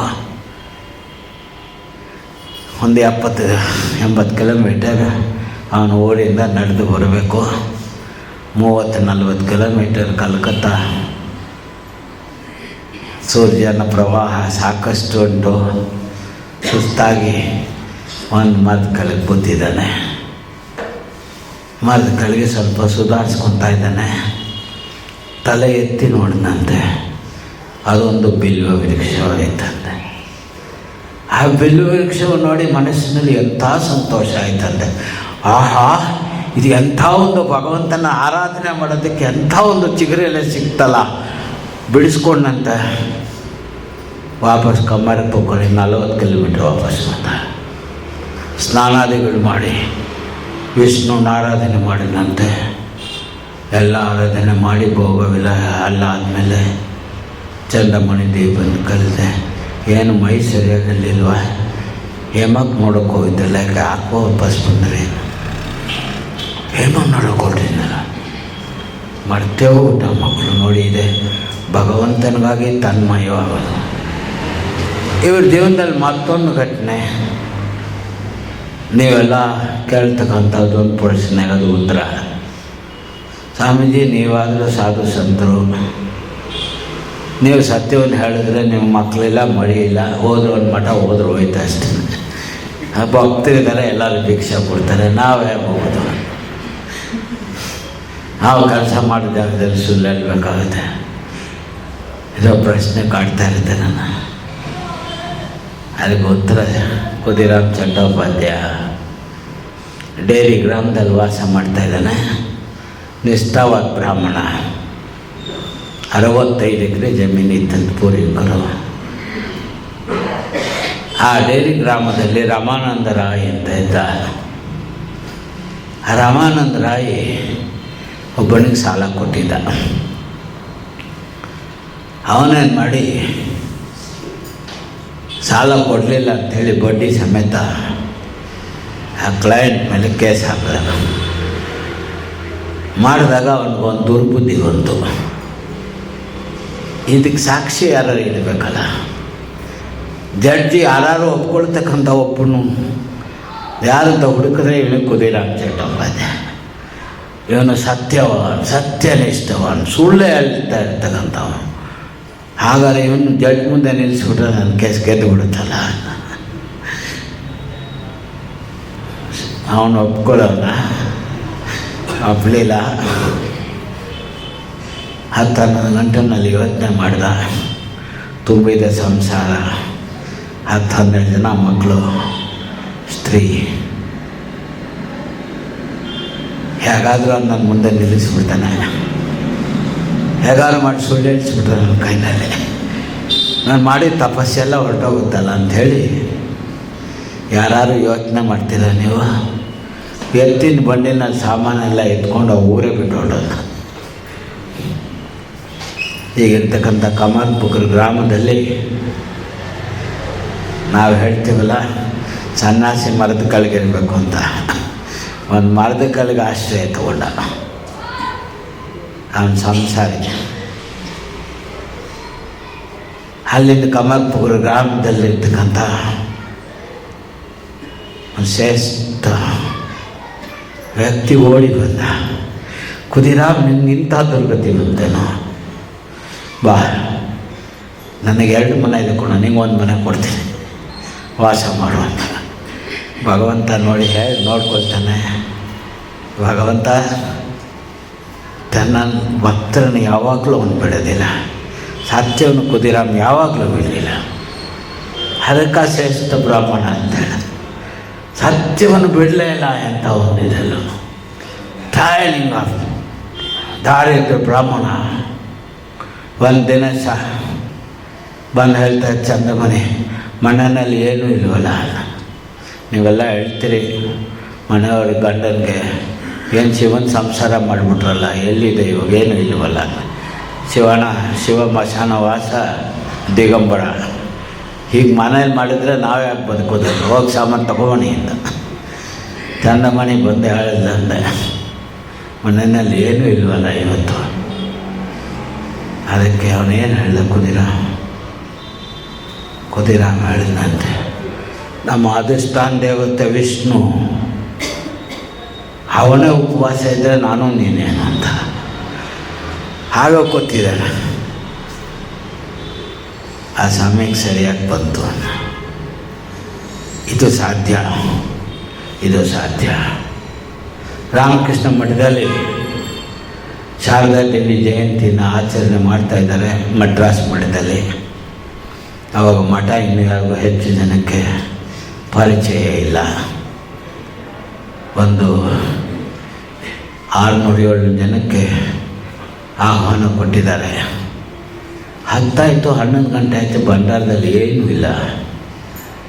1 kg ಅಕ್ಕಿ ಕೂಡ ಸುಧಾ ಇಲ್ಲ. ರಾಮಕೃಷ್ಣನೊಂದು ಅರ್ಚನೆ ಮಾಡ್ತಾಯಿದ್ದಾರೆ ಶ್ರೀರಾಮಕೃಷ್ಣನಿಗೆ. ಭಂಡಾರಿ ನನ್ನಂಥ ಬ್ರಹ್ಮಚಾರಿ ದಿಗ್ಭ್ರಾಂತಿ ಆಯಿತು. ಇಷ್ಟೊಂದು ಜನ ಬಂದು ಕಟ್ಬಿಟ್ಟು ಕೊಡೋದಕ್ಕೇನು ಇಲ್ವಲ್ಲ ನಮ್ಮಲ್ಲಿ. ಎಂಥ ಒಂದು ಟ್ರಯಲಿಂಗ್ ಅಲ್ಲ. ರಾಮಕೃಷ್ಣ ನನ್ನ ಕೇಳಿದಂತೆ, ಸ್ವಾಮೀಜಿ ಎಂಥ ಒಂದು ಪರೀಕ್ಷೆ ಇದು ಅನ್ನ. ರಾಮಕೃಷ್ಣ ಅನ್ನೋದು ಬೈದ್ರಂತೆ, ಭಗವಂತನಲ್ಲಿ ನಿಂಗೆ ವಿಶ್ವಾಸ ಇಲ್ಲ ಕಣೋ, ಅದಕ್ಕೆ ನೀನು ಇಷ್ಟೊಂದು ಆಡ್ತೀಯ. ಮೇಲೆ ಇರೋದು ಭಗವಂತ ಅವಳ ಮೇಲೆ ಭಾರ ಇಟ್ಟು ಕೂತ್ಕೊಂಡು ಬಾ ನನ್ನ ಜೊತೆಲಿ ಅಂತ. ಇಬ್ಬರು ಧ್ಯಾನ ಮಾಡೋದಂತೆ. ಭಂಡಾರಿ ಹೇಳಿ ಕಳಿಸೋದಂತೆ, ಒಲೆಗಳೆಲ್ಲ ಹಚ್ಚಿಡು, ಒಂದು 8-10 ಒಲೆಗಳು, ನೀರು ಮಾತ್ರ ಇದೆ, ಅದನ್ನು ಫ್ರೀಯಾಗಿ ಸಿಗ್ತಾಯಿತ್ತು ಇಂಡಿಯಲ್ಲಿ. ಇವಾಗ ಅದನ್ನು ಮಾಡ್ತಾಯಿದ್ದೀವಿ ಬಾಟ್ಲಲ್ಲಿ. ಇವಾಗ ಎಲ್ಲಿ ಹೋದ್ರೂ ನೀರು ಯಾರಾದ್ರು ಕೇಳಿದ್ರು ಕೊಡ್ತಾರೆ ಅನ್ನೋ ಸಂಶಯ ನನಗೆ. ಇವಾಗ ಬಾಟ್ಲಲ್ಲಿದೆ, ಅಂಗಡಿಯಲ್ಲಿ ತೊಗೊಳ್ಳಿ ಅಂತಾರೆ. ಇವಾಗ ಆ ಥರ ಸ್ಥಿತಿಗೆ ಬಂದಿದೆ. ನೀರು ಮಾತ್ರ ಸಿಗ್ತಾ ಇರ್ತಂತೆ ಧಾರಾಕಾರವಾಗಿ. ಆ ನೀರನ್ನಿಟ್ಟು ಬೆಂಕಿನ ಹಚ್ಚಿ ಒಲೆ ರೆಡಿ ಮಾಡಿಕೊಡೋದು. 11:30 ಗಂಟೆಗೆ ಒಬ್ಬ ಭಕ್ತ 2 ಲಾರಿ ಲೋಡ್ ತಗೊಂಡು ಎಲ್ಲ ಬೇಕಾದ ಸಾಮಗ್ರಿನ ಇಳಿದ. ಅವನ ಹೆಸರು ಕೊಂಡಯ್ಯ ಶೆಟ್ಟಿಯಿಂದ ಬಂದೆಲ್ಲ ಇಳಿದ್ರಂತೆ. ಎಲ್ಲರಿಗೂ ಆಶ್ಚರ್ಯ. ಯಾರು ಪೂರ ಭಗವಂತನ ಮೇಲೆ ವಿಶ್ವಾಸ. ಇದೇ ರಾಮಕೃಷ್ಣನಂದರು, ಏನೂ ಇಲ್ಲ ಮಠದಲ್ಲಿ. ಮದ್ರಾಸಲ್ಲಿ ನಿಂತಿದ್ದಾರೆ, ಭಾಷೆ ಗೊತ್ತಿಲ್ಲ. ಭಗವಂತನ ಆರಾಧನೆ ಮಾತ್ರ ಗೊತ್ತು, ಏನೂ ಇಲ್ಲ. ಭೋಗ ನೈವೇದ್ಯಕ್ಕೆ ಅವರ ಗುರು ಮೇಲೆ ಕೂಪಿಸ್ಕೊಂಡು ಹೇಳ್ತಾ ಇದ್ದಾರೆ, ಇಷ್ಟೊಂದು ಪರೀಕ್ಷೆಯ ಆಗಲಿ. ನಮ್ಮ ಶಾಸ್ತ್ರದಲ್ಲಿ ಉಂಟಂತೆ, ಏನು ಸಿಕ್ಕದೇ ಇದ್ದರೆ ಸಮುದ್ರ ಹತ್ರ ಮರಳಿದೆಯಲ್ಲ ಅದನ್ನು ತಂದು ಆಫರ್ ಮಾಡ್ಬೋದಂತೆ. ಆ ಮರಳನ್ನೇ ತಂದು ನಿನಗೆ ಆಫರ್ ಮಾಡ್ತೇನೆ, ಸುದ್ದು ಆಫರ್ ಮಾಡಿಬಿಟ್ಟು ಭಗವಂತ ನಾನು ಸುಮ್ಮನೆ ಇರ್ತೀನಿ ಅನ್ಕೋಬೇಡ, ಅದೇ ಪ್ರಸಾದ ಅಂತ ನಾನು ಒಳಗಡೆ ಹಾಕ್ತೀನಿ, ನೋಡು ಯಾರು ಅಂತ. ಆ ಥರ ಸ್ಥಿತಿನಲ್ಲಿ ಭಗವಂತ ತನಗೆ ತಂದು ಕೊಡ್ತಾ ಇದ್ದಾನೆ. ಸ್ವಾಮಿ ವಿವೇಕಾನಂದ ಜೀವನ ಒಂದು ಘಟನೆ.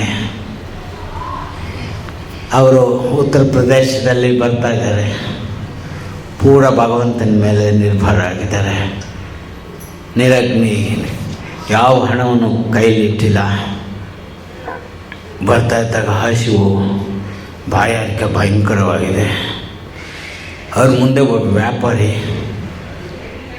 ಸಂಸಾರಸ್ಥ ಬಂದು ಕೂತಿದ್ದಾನೆ, ಅಣಗಿಸ್ತಾ ಇದ್ದಾನೆ. ಏನೋ ಸನ್ಯಾಸಿ ಯಾತಕ್ಕಾದೆ? ಭಗವಂತ ಸಾಕ್ಷಾತ್ಕಾರ. ತಿನ್ನೋದಕ್ಕೊಂದೇನು ಸಿಕ್ಕದೆ ಇದ್ದರೆ ಭಗವಂತ ಅಂತ. ನನಗೆ ಮೊದಲು ತಿನ್ನೋದಕ್ಕೂ ಸಂಗ್ರಹ ಮಾಡು, ಭಗವಂತ ಆಮೇಲೆ. ಹೀಗೆ ಬೈಕೊಂಡಾಗ ಬರ್ತಾ ಇದ್ದಾನೆ. ಎರಡೂ ಗಮನಿಸ್ಬೇಕಿಲ್ಲ. ಹೀಗೇ ಮಾಡ್ಕೊಂಬಂದ. ಇವ್ರು ಹೇಳಿದ್ರು ನನಗೆ ಆಹಾರದ ಟೈಮ್ ಬಂದಾಗ ಭಗವಂತ ತಂದು ಕೊಡ್ತಾನೆ. ರಸ್ತೆಯಲ್ಲಿ ಬಂದಿದ್ದೆಲ್ಲ ಕೊಂಡ್ಕೊಂಡು ತಿಂತಾ ಇದ್ದಾನೆ. ಇವ್ರ ಮುಖ ತಿರುಗಿಸಿ ಅಣಗಿಸ್ತಾ ಇದ್ದಾನೆ. ಒಂದು ಸ್ಟೇಷನಲ್ಲಿ ಬಂದು ಇಬ್ಬರು ಹೇಳಿದ್ರು, ಇಬ್ಬರು ಟ್ರೈನ್ ಚೇಂಜ್ ಮಾಡಬೇಕು, ಸ್ವಲ್ಪ ಹೊತ್ತು ಸಮಯ ಉಂಟು. ಇವನು ವ್ಯಾಪಾರಿ ಇಲ್ಲಿ ಕೂತಿದ್ದಾನೆ, ಸ್ವಾಮಿ ವಿವೇಕಾನಂದ ಅಲ್ಲಿ ಕೂತಿದ್ದಾನೆ. ಸ್ವಲ್ಪ ಹೊತ್ತಿನಲ್ಲಿ ನೋಡಿದರೆ ಒಬ್ಬ ಹುಚ್ಚಿನ ದನ ಬಂದಿದ್ದಾನೆ, ಹುಚ್ಚಿಡಿದಿದೆ.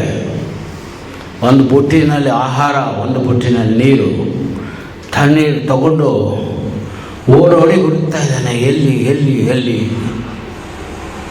ಇವರು ನೋಡಿ ಕಾಲ ಮೇಲೆ ಬಿದ್ದು ಅಂಗಲಾಚಿ ಬೇಡ್ತಾ ಇದ್ದಾನೆ, ಸ್ವಾಮಿ ಸ್ವಲ್ಪ ನೀರು ಕುಡೀರಿ. ನಿನಗೂ ನನಗೂ ಗೊತ್ತಿಲ್ಲ ಕಣೋ, ನಾನು ಯಾಕೋ ನೀರು ಕುಡಿಬೇಕು? ನೀ ಯಾರಿಗೂ ತಂದಿದ್ಯಾ? ನೀನು ಯಾರಿಗೂ ತಂದಿದ್ದು, ನಾನು ಯಾಕೆ ತಗೊಳ್ಳಿ? ನೋಡು ಹುಡುಕೋ ಯಾರು? ಇಲ್ಲ ಸ್ವಾಮಿ, ನಾನು ನಿಮ್ಗೆ ತಂದಿದ್ದು. ನಿಮಗೂ ನನಗೆ ಗೊತ್ತಿಲ್ಲ, ಹೆಂಗೋ ತಂದೆ ನೀನು? ಸ್ವಾಮಿ ನೀರು ಕುಡೀರಿ, ನನಗೆ ಪಾಪ ಬರುತ್ತೆ ಅಂತ ಕಣ್ಣೀರು ಸುರಿಸ್ತಾ ಇದ್ದಾನೆ. ಮೊದಲು ನೀರು ಕುಡೀರಿ, ಸ್ವಲ್ಪ ಆಹಾರ ತೊಗೊಳ್ಳಿ, ಆಮೇಲೆ ಎಲ್ಲ ಹೇಳ್ತೀನಿ. ಇಲ್ಲ ನೀನು ಹೇಳು, ನಾನು ತಗೊಳ್ಳೋದಿಲ್ಲ ಅಂತ. ಆ ವ್ಯಕ್ತಿ ಹೇಳ್ತಾ ಇದ್ದಾನೆ, ಸ್ವಾಮೀಜಿ ನಾನು ಅಲ್ಲಿ ಮಿಠಾಯಿ ಅಂಗಡಿ ಇಟ್ಕೊಂಡಿದ್ದೆ, ನಾನು ಸೀತಾರಾಮಚಂದ್ರನ ಭಕ್ತ. ಅಂಗಡಿ ಮಾಡಿ ಮಧ್ಯಾಹ್ನ ಮಲಗೋಕ್ಕೆ ಗುಡಿಸೋದೆ. ರಾಮಚಂದ್ರ ಬಂದು ಹೇಳ್ದ, ನನ್ನ ಮಗ ಹಸುವಿನಿಂದ ಬಳಲಿದ್ದಾನೆ, ಓಡು ತೊಗೊಂಡು ಏನು ಸಿಕ್ಕಿದೆಯೋ ಅಂತ. ಆವಾಗ ನಾನು ಅಂದ್ಕೊಂಡು ಇದೊಂದು ನಿದ್ರೆ ಸ್ವಪ್ನ ಅಂತ ಮಲಗಿದೆ. ದೊಣ್ಣೂರು ಬಾಣ ಎತ್ತರ. ಆಮೇಲೆ ಹೇಳ್ದ, ಹೋಗ್ಜೋ ನೀನು ಕತ್ತರಿಸಾಕ್ಬಿಡ್ಲು. ಭಯದಿಂದ ಓಡೋಡಿ ಬಂದೆ. ಸ್ವಾಮೀಜಿ ನೀವು ಸ್ವೀಕರಿಸಿಲ್ಲ. ಒಂದು ಭಗವಂತ ಸೀತಾರಾಮಚಂದ್ರನ ಎಷ್ಟು ದಿನ ಇವನು ಮಿಠಾಯಿ ಆರಾಧಿಸಿದ, ಅದರಿಂದ ಸಾಕ್ಷಾತ್ ಶಿವನ ದರ್ಶನವಾಯಿತು, ಇವನ ಜೀವನವೇ ಧನ್ಯವಾಗಿ ಹೋಯಿತು. ಈ ಕಡೆ ಇಲ್ಲಿ ಕೂತ್ಕೊಂಡಿದ್ದ ನನ್ನ ವ್ಯಾಪಾರಿಗೂ ಕಟ್ತೀನಿ ತೆರೆದುಬಿಡ್ತು. ಇಷ್ಟು ವರ್ಷಗಳ ಕಾಲ ನಾನು ಈ ಜೀವನದಲ್ಲಿ ದೃಶ್ಯವನ್ನೇ ನೋಡಲಿಲ್ವಲ್ಲ. ಮನೆಯವರಾದಾಗಲೇ ಹೇಳ್ತಾರೆ, ಅಡುಗೆ ಮಾಡಿ ಟೇಬಲ್ನಲ್ಲಿ ಇಟ್ಟಿದ್ದೀನಿ, ಬಡ್ಸ್ಕೊಂಡು ತಿನ್ನೋ. ಏನು ನಿನ್ಗಾಗಿ ನಾವು ಕೂತಿರ್ಬೇಕಾ? ಯಾವಾಗಲೂ ನಾವೇ ಮಾಡ್ತಾ ಇರ್ಬೇಕಂತಾರೆ ಮಕ್ಕಳು, ಓಲಾಡ್ತಾರೆ. ಆದರೆ ಇಂಥ ಪರಿಸ್ಥಿತಿಲೂ ಇಂಥ ಒಂದು ಪರಿಸ್ಥಿತಿ ಉಂಟಲ್ಲ, ಇದು ಹೇಗೆ ಅಂತ ಅವನಿಗೆ ಕಣ್ಣು ತೆರೆಸ್ತು. ಆ ಒಂದು ದೃಶ್ಯವನ್ನು ನಾವು ನೋಡಿದ್ರೆ, ಈಗಲೂ ಇತ್ತೀಚೆಗೆ ಒಂದು ನಡೆದ ಘಟನೆ ನಿಮ್ಮ ಮುಂದೆ ಇಡ್ತಾ ಇದ್ದೀನಿ. ಭಗವಂತ ಇದ್ದಾನೆ, ಆಂತರಿಕವಾಗಿ ಕರೆದ್ರೆ ಬರ್ತಾನೆ. ನಾವು ಆಂತರಿಕವಾಗಿ ಕರೀತಾ ಇಲ್ಲ ಅಷ್ಟೇ. UPನಲ್ಲಿ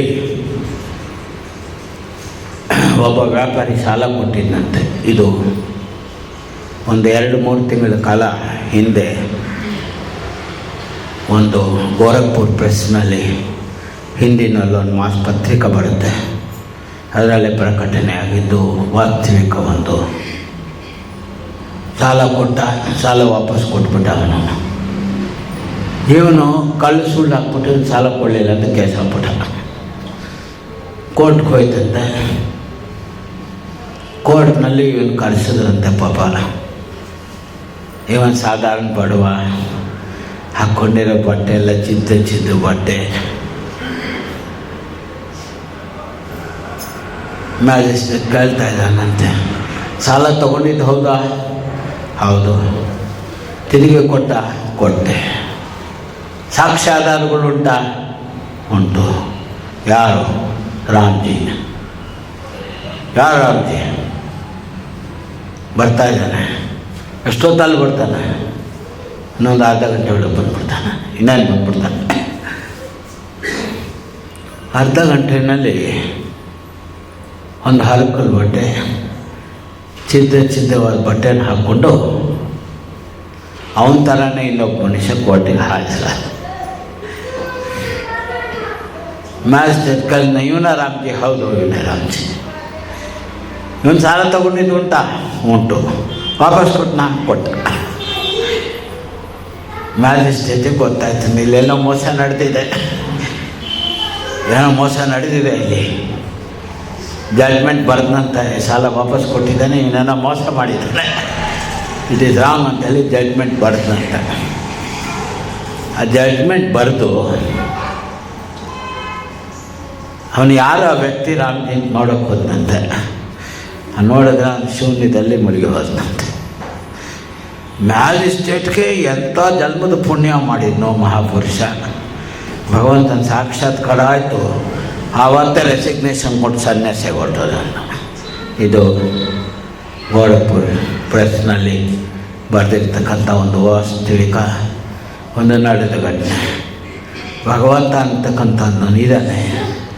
ಭಗವಂತ ನಮ್ಮನ್ನು ಕಾಪಾಡ್ತಾ ಇದ್ದಾನೆ. ಆ ನಂಬಿಕೆ ನಮ್ಮಲ್ಲಿ ಇರಲಿ. ಸತ್ಯವನ್ನು ಹೇಳ್ತಾ ಇದ್ದೀನಿ ಅಂತೀವಿ. ಒಂದು ಪುರಾಣದಲ್ಲಿ ಸತ್ಯ ಹರಿಶ್ಚಂದ್ರ ಜೀವನದಲ್ಲಿ ನಡೆದ ಒಂದು ಘಟನೆ ಹೇಳ್ತಾ ಇದ್ದೇನೆ. ಅದು ಹೇಳಿ ಇವತ್ತು ಮುಕ್ತಾಯ ಮಾಡೋಣ. ಸಮಯ ಹತ್ರ ಬರ್ತಾ ಇದೆ ಅಲ್ವ? ನಿಮ್ಮೆಲ್ಲರ ಧೈರ್ಯನ ಪರೀಕ್ಷೆ ಮಾಡಬಾರ್ದು. ಅದರಿಂದ 5 ನಿಮಿಷದಲ್ಲಿ ಮುಗಿಸೋ ಥರ ಸತ್ಯ ಹರಿಶ್ಚಂದ್ರ ಸತ್ಯಕ್ಕಾಗಿ ಎಲ್ಲವನ್ನೂ ಕಳ್ಕೊಂಡ. ಕೊನೆಯಲ್ಲಿ ಎಂಥ ದುರ್ಗತಿ ಬಂತು. ರಾಜ್ಯವನ್ನು ಕಳ್ಕೊಂಡ. ಕೊನೆಯಲ್ಲಿ ಹೆಂಡತಿನ ಮಾಡ್ದ,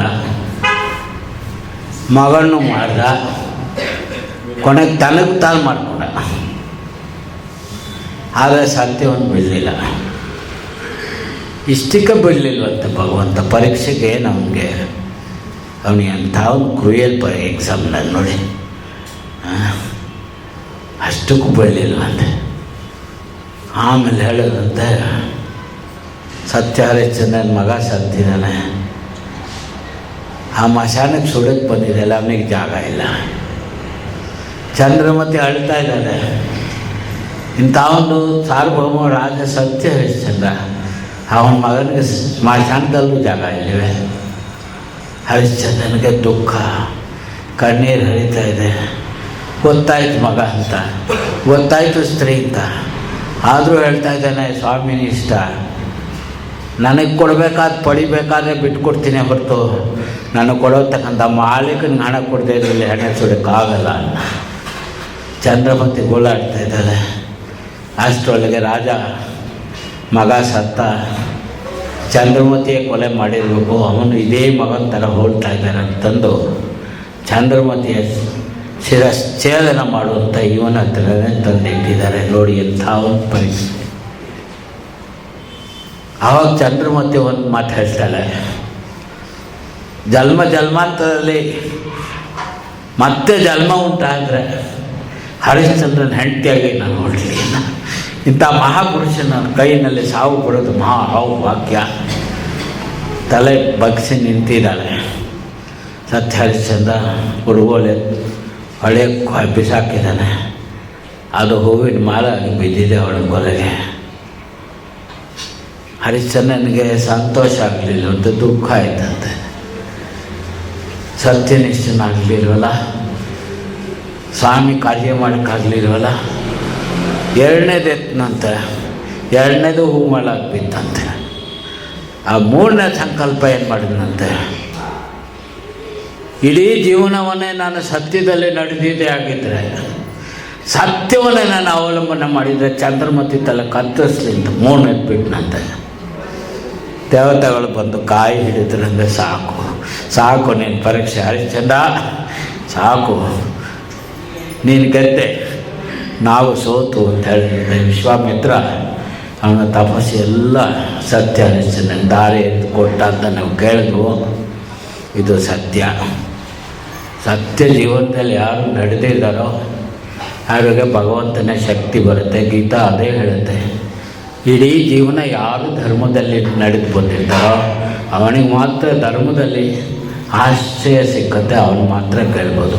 ಸಾರಾ ಜೀವನ ಅಧರ್ಮ ಮಾಡಿಬಿಟ್ಟು ಭಗವಂತ ಕಾಪಾಡೋದಕ್ಕೆ ಸಾಧ್ಯ ಇಲ್ಲ ಅವನಿಗೆ. ಆದ್ದರಿಂದ ನಾವೆಲ್ಲರೂ ಕೂಡ ಸದೆಯಿಂದ ಆಸ್ತಿಕ ಸಮಾಜದಲ್ಲಿ ಸೇರಿದ್ದೀವಿ. ಭಗವಂತ ನಾನಾ ರೀತಿ ಜನಗಳನ್ನು ಕಾಪಾಡಿದ್ದಾನೆ. ಬೇಕಾದಷ್ಟು ನಿದರ್ಶನಗಳು ಉಂಟು. ಆ ಭಗವಂತನಲ್ಲಿ ನಮ್ಮ ಪೂರ್ಣ ನಂಬಿಕೆ ಉಂಟಾಗಲಿ. ಸದ್ಗುರುಗಳಾದವರು ನಮಗೆ ಅನುಗ್ರಹಿಸಲಿ. ಸ್ವಾಮಿ ಶಿವಾನಂದ ಮಹಾರಾಜ್ ವೃತ್ತಿಯಲ್ಲಿ ಡಾಕ್ಟ್ರಾಗಿದ್ದರು.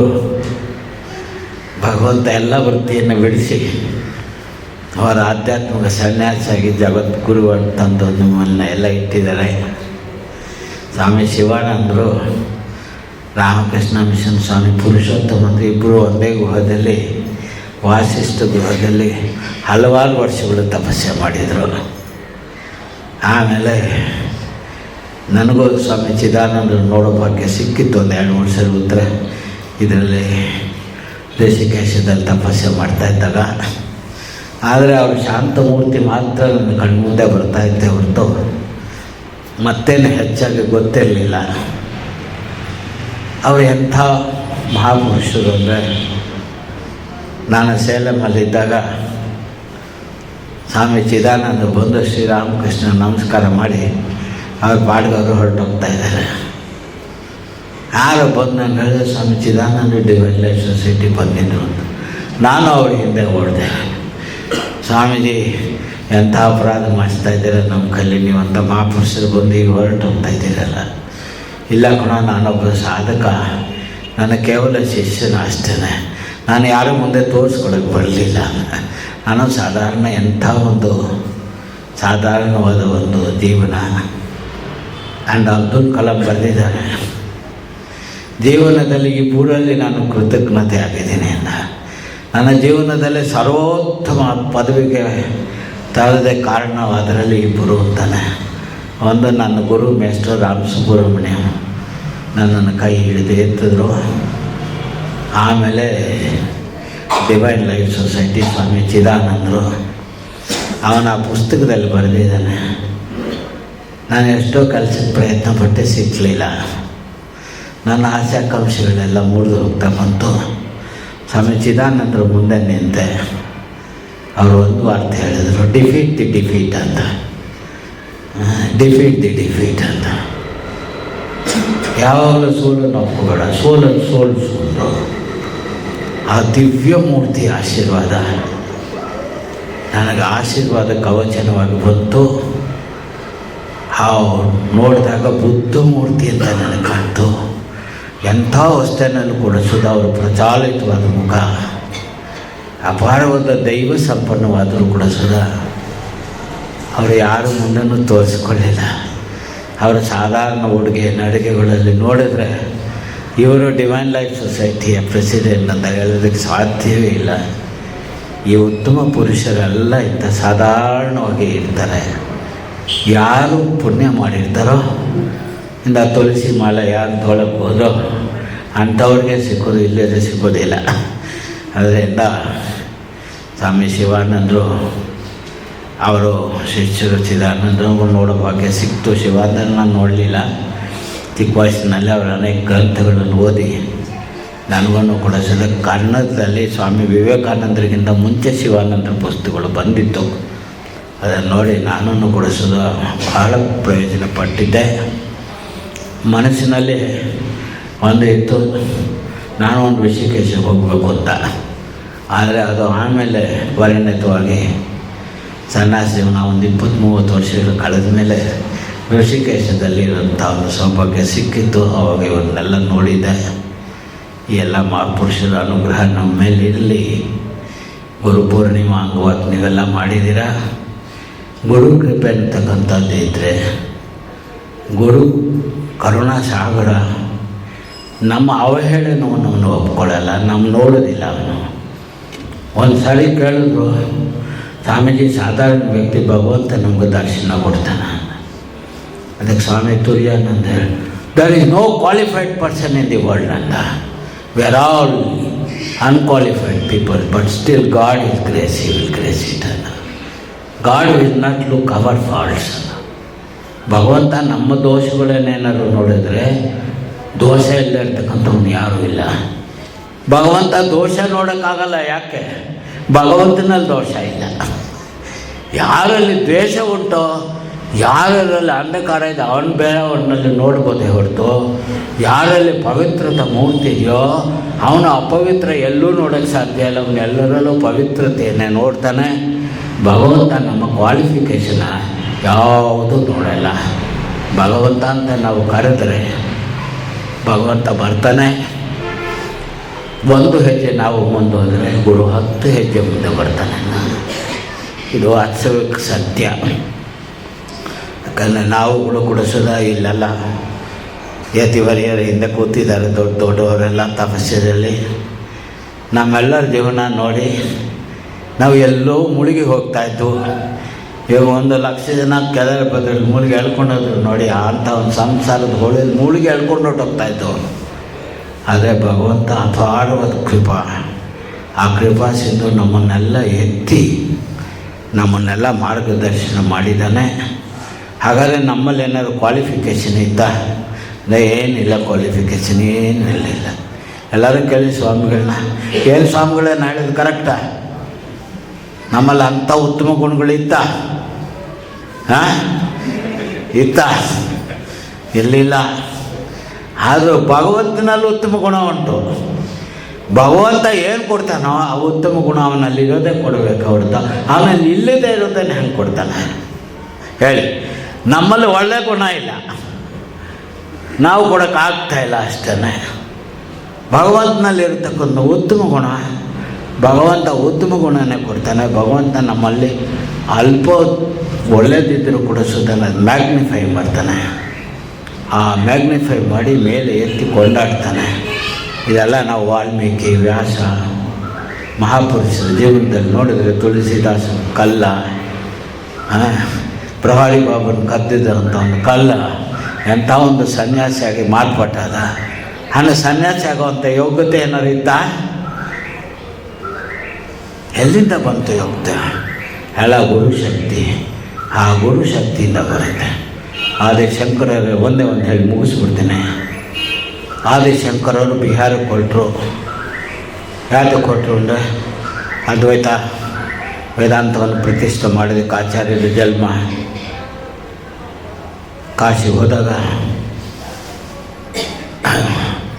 ಅವರು ಕುಮಾರಲ್ ಭಟ್ಟನ ನೋಡಿದ್ರು. ಕುಮಾರಲ್ ಭಟ್ಟ ಮೀಮಾಂಸದ ಗುರು. ಅವನತ್ಲೇ ವಾಗ್ವಾದವನ್ನು ಕೇಳಿದ್ರು. ಕುಮಾರಲ್ ಭಟ್ಟ ಹೇಳಿದ, ನಾನು ಗುರು ಪ್ರಾಯಶ್ಚಿತ್ಯದಲ್ಲಿ ನಿಂತಿದ್ದೀನಿ, ನಾನು ಇವಾಗ ಬೆಂಕಿಯಲ್ಲಿ ಪ್ರವೇಶ ಮಾಡ್ತಾಯಿದ್ದೀನಿ ಅಂತ. ಯಾತಕ್ಕೆಂದರೆ ಕುಮಾರಲ್ ಭಟ್ಟ ಜನ್ಮಗತ ಭಗವತ್ ಪ್ರೇಮಿ. ಆ ಬೌದ್ಧ ಮತದಲ್ಲಿ ಅಹಿಂಸೆಯನ್ನು ಬೋಧನೆ ಮಾಡಿದ್ರು. ಕಾಲಾನುಕಾಲಕ್ಕೆ ಅಹಿಂಸೆ ತಪ್ಪಿ ಹೋಯಿತು. ಬುದ್ಧನನ್ನು ಅರಿತುಕೊಳ್ಳದೆ ಹೊರಟೋದ್ರು. ಗ್ಲಾನಿರ್ಭವತಿ ಆಯಿತು. ಆವಾಗ ಕುಮಾರಲ್ ಭಟ್ಟ ಹಿಂದೂ ಧರ್ಮಕ್ಕಾಗಿ ಮೀಮಾಂಸ ದಲ್ಲಿ ಬಂದು ಆವಾಗ ಪುಸ್ತಕಗಳು ಇರಲಿಲ್ಲ, ಅದನ್ನು ಓದಿ ಬುದ್ಧರತ್ತ ತರ್ಕ ಮಾಡೋ ಶಕ್ತಿ ಇಲ್ಲ. ಹಠಾತ್ ಹೋದ್ರೆ ಹೆಂಗೆ ಏನು ಗೊತ್ತಿಲ್ಲದೆ ಬುದ್ಧರ ಸ್ಕೂಲಿಗೆ ಹೋಗಿ ನಾನು ಬುದ್ಧ ಅಂತ ಹೇಳಿ ಅವನು ಕಲ್ತ್ಕೊಂಡ. ಒಂದೇ ದಿನ ಹಿಂದೂ ಧರ್ಮವನ್ನು ಬಾಯಿಗೆ ಬಂದಾಗ ಬೈತಾ ಇದ್ದಾಗ ಕುಮಾರನ ಭಟ್ಟ ಧಾರಾಕಾರವ ಕಣ್ಣೀರಲ್ಲಿ ನೀರು ಹರಿದು ಹೋಯ್ತು. ಕೆಳಗೆ ಹತ್ಬಿಟ್ಟ, ಜೋರಾಗಿ ಹತ್ಬಿಟ್ಟ.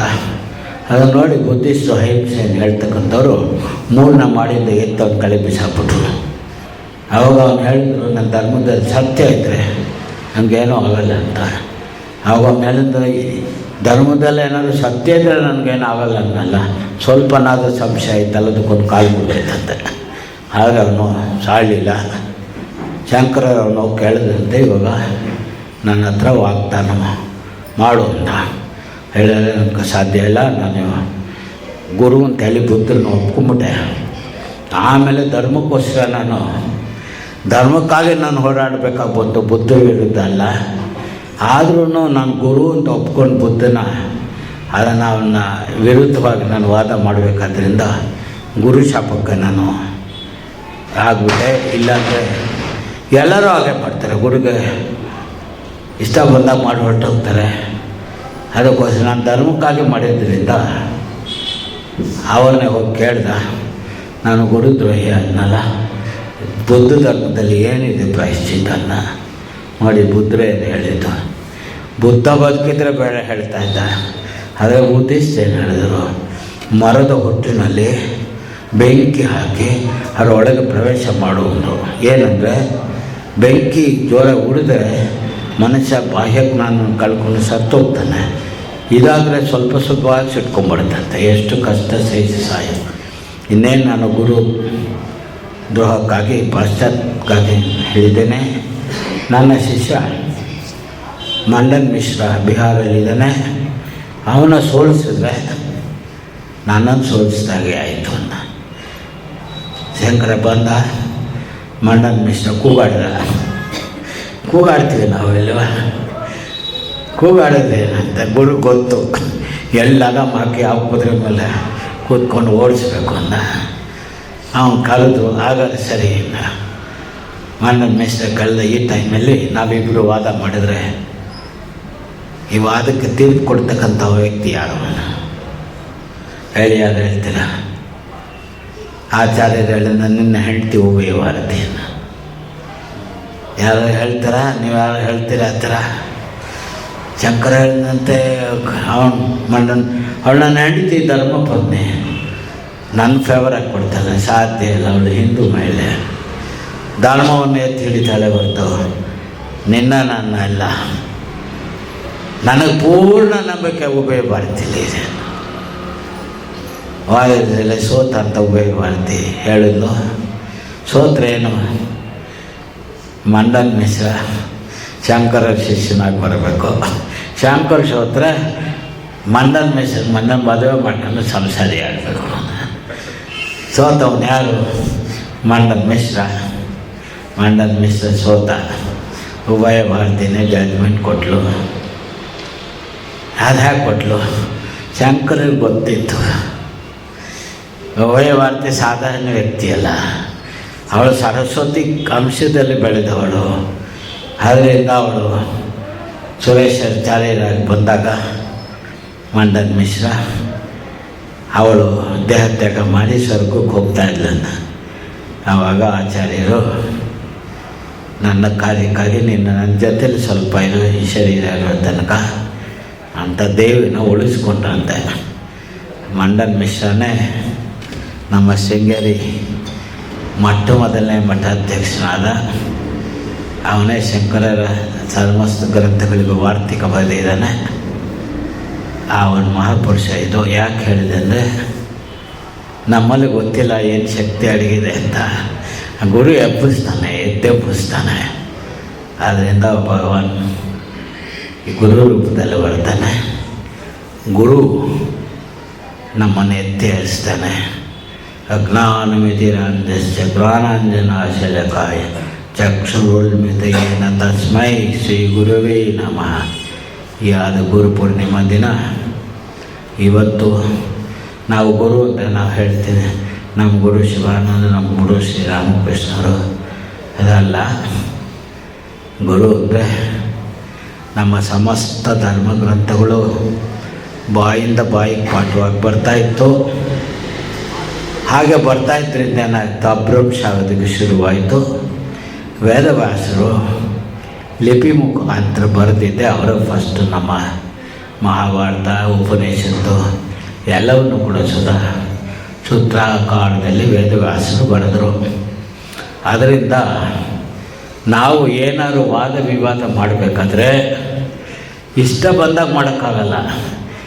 ಒಂದು ಕೋರ್ಟ್ಗೆ ಹೋದ್ರೆ ಏನು ಹೇಳಬೇಕು, ಕೋರ್ಟ್ನ ಕಾನ್ಸ್ಟಿಟ್ಯೂಷನ್ ಆಫ್ ಇಂಡಿಯಾ ಇಟ್ಕೊಂಡು ಮೇಲೆ ಮಾತಾಡಬೇಕು. ಕಾನ್ಸ್ಟಿಟ್ಯೂಷನ್ ತಪ್ಪು ಅಂತ ಹೇಳೋಂಗಿಲ್ಲ ನೀವು. ಅದರಲ್ಲಿ ಇರತಕ್ಕಂಥ ವ್ಯಾಖ್ಯೆ ಏನು, ಅದರ ಅರ್ಥ ಏನು ಅಂತ ಅದನ್ನು ನಾವು ವ್ಯಾಖ್ಯೆ ಮಾಡ್ಬೋದೇ ಹೊರತು ಕಾನ್ಸ್ಟಿಟ್ಯೂಷನ್ ಹಂಗೆ ತೆಗೆದಾಕ್ಬಿಡಿ ಅಂತ ಹೇಳೋಂಗಿಲ್ಲ. ಆ ನಮ್ಮ ಹಿಂದೂಗಳ ಕಾನ್ಸ್ಟಿಟ್ಯೂಷನ್ನು ಸಮಸ್ತ ಧರ್ಮಗ್ರಂಥಗಳನ್ನು ಬರೆದವರು ವೇದವ್ಯಾಸರು. ಅದರಿಂದ ವೇದವ್ಯಾಸರಿಗೆ ನಾವು ವ್ಯಾಸಾಯ ವಿಷ್ಣು ರೂಪಾಯ ವ್ಯಾಸ ರೂಪಾಯ ವಿಷ್ಣುವೇ ನಮೋ ವೈ ಬ್ರಹ್ಮನಿಧಿಯೇ ವಾಸಿಷ್ಠಾಯ ನಮೋ ನಮೋ ಅಂತ ನಾವು ಕರಿತೀವಿ. ವ್ಯಾಸರು ಎಲ್ಲರೂ ಗುರು.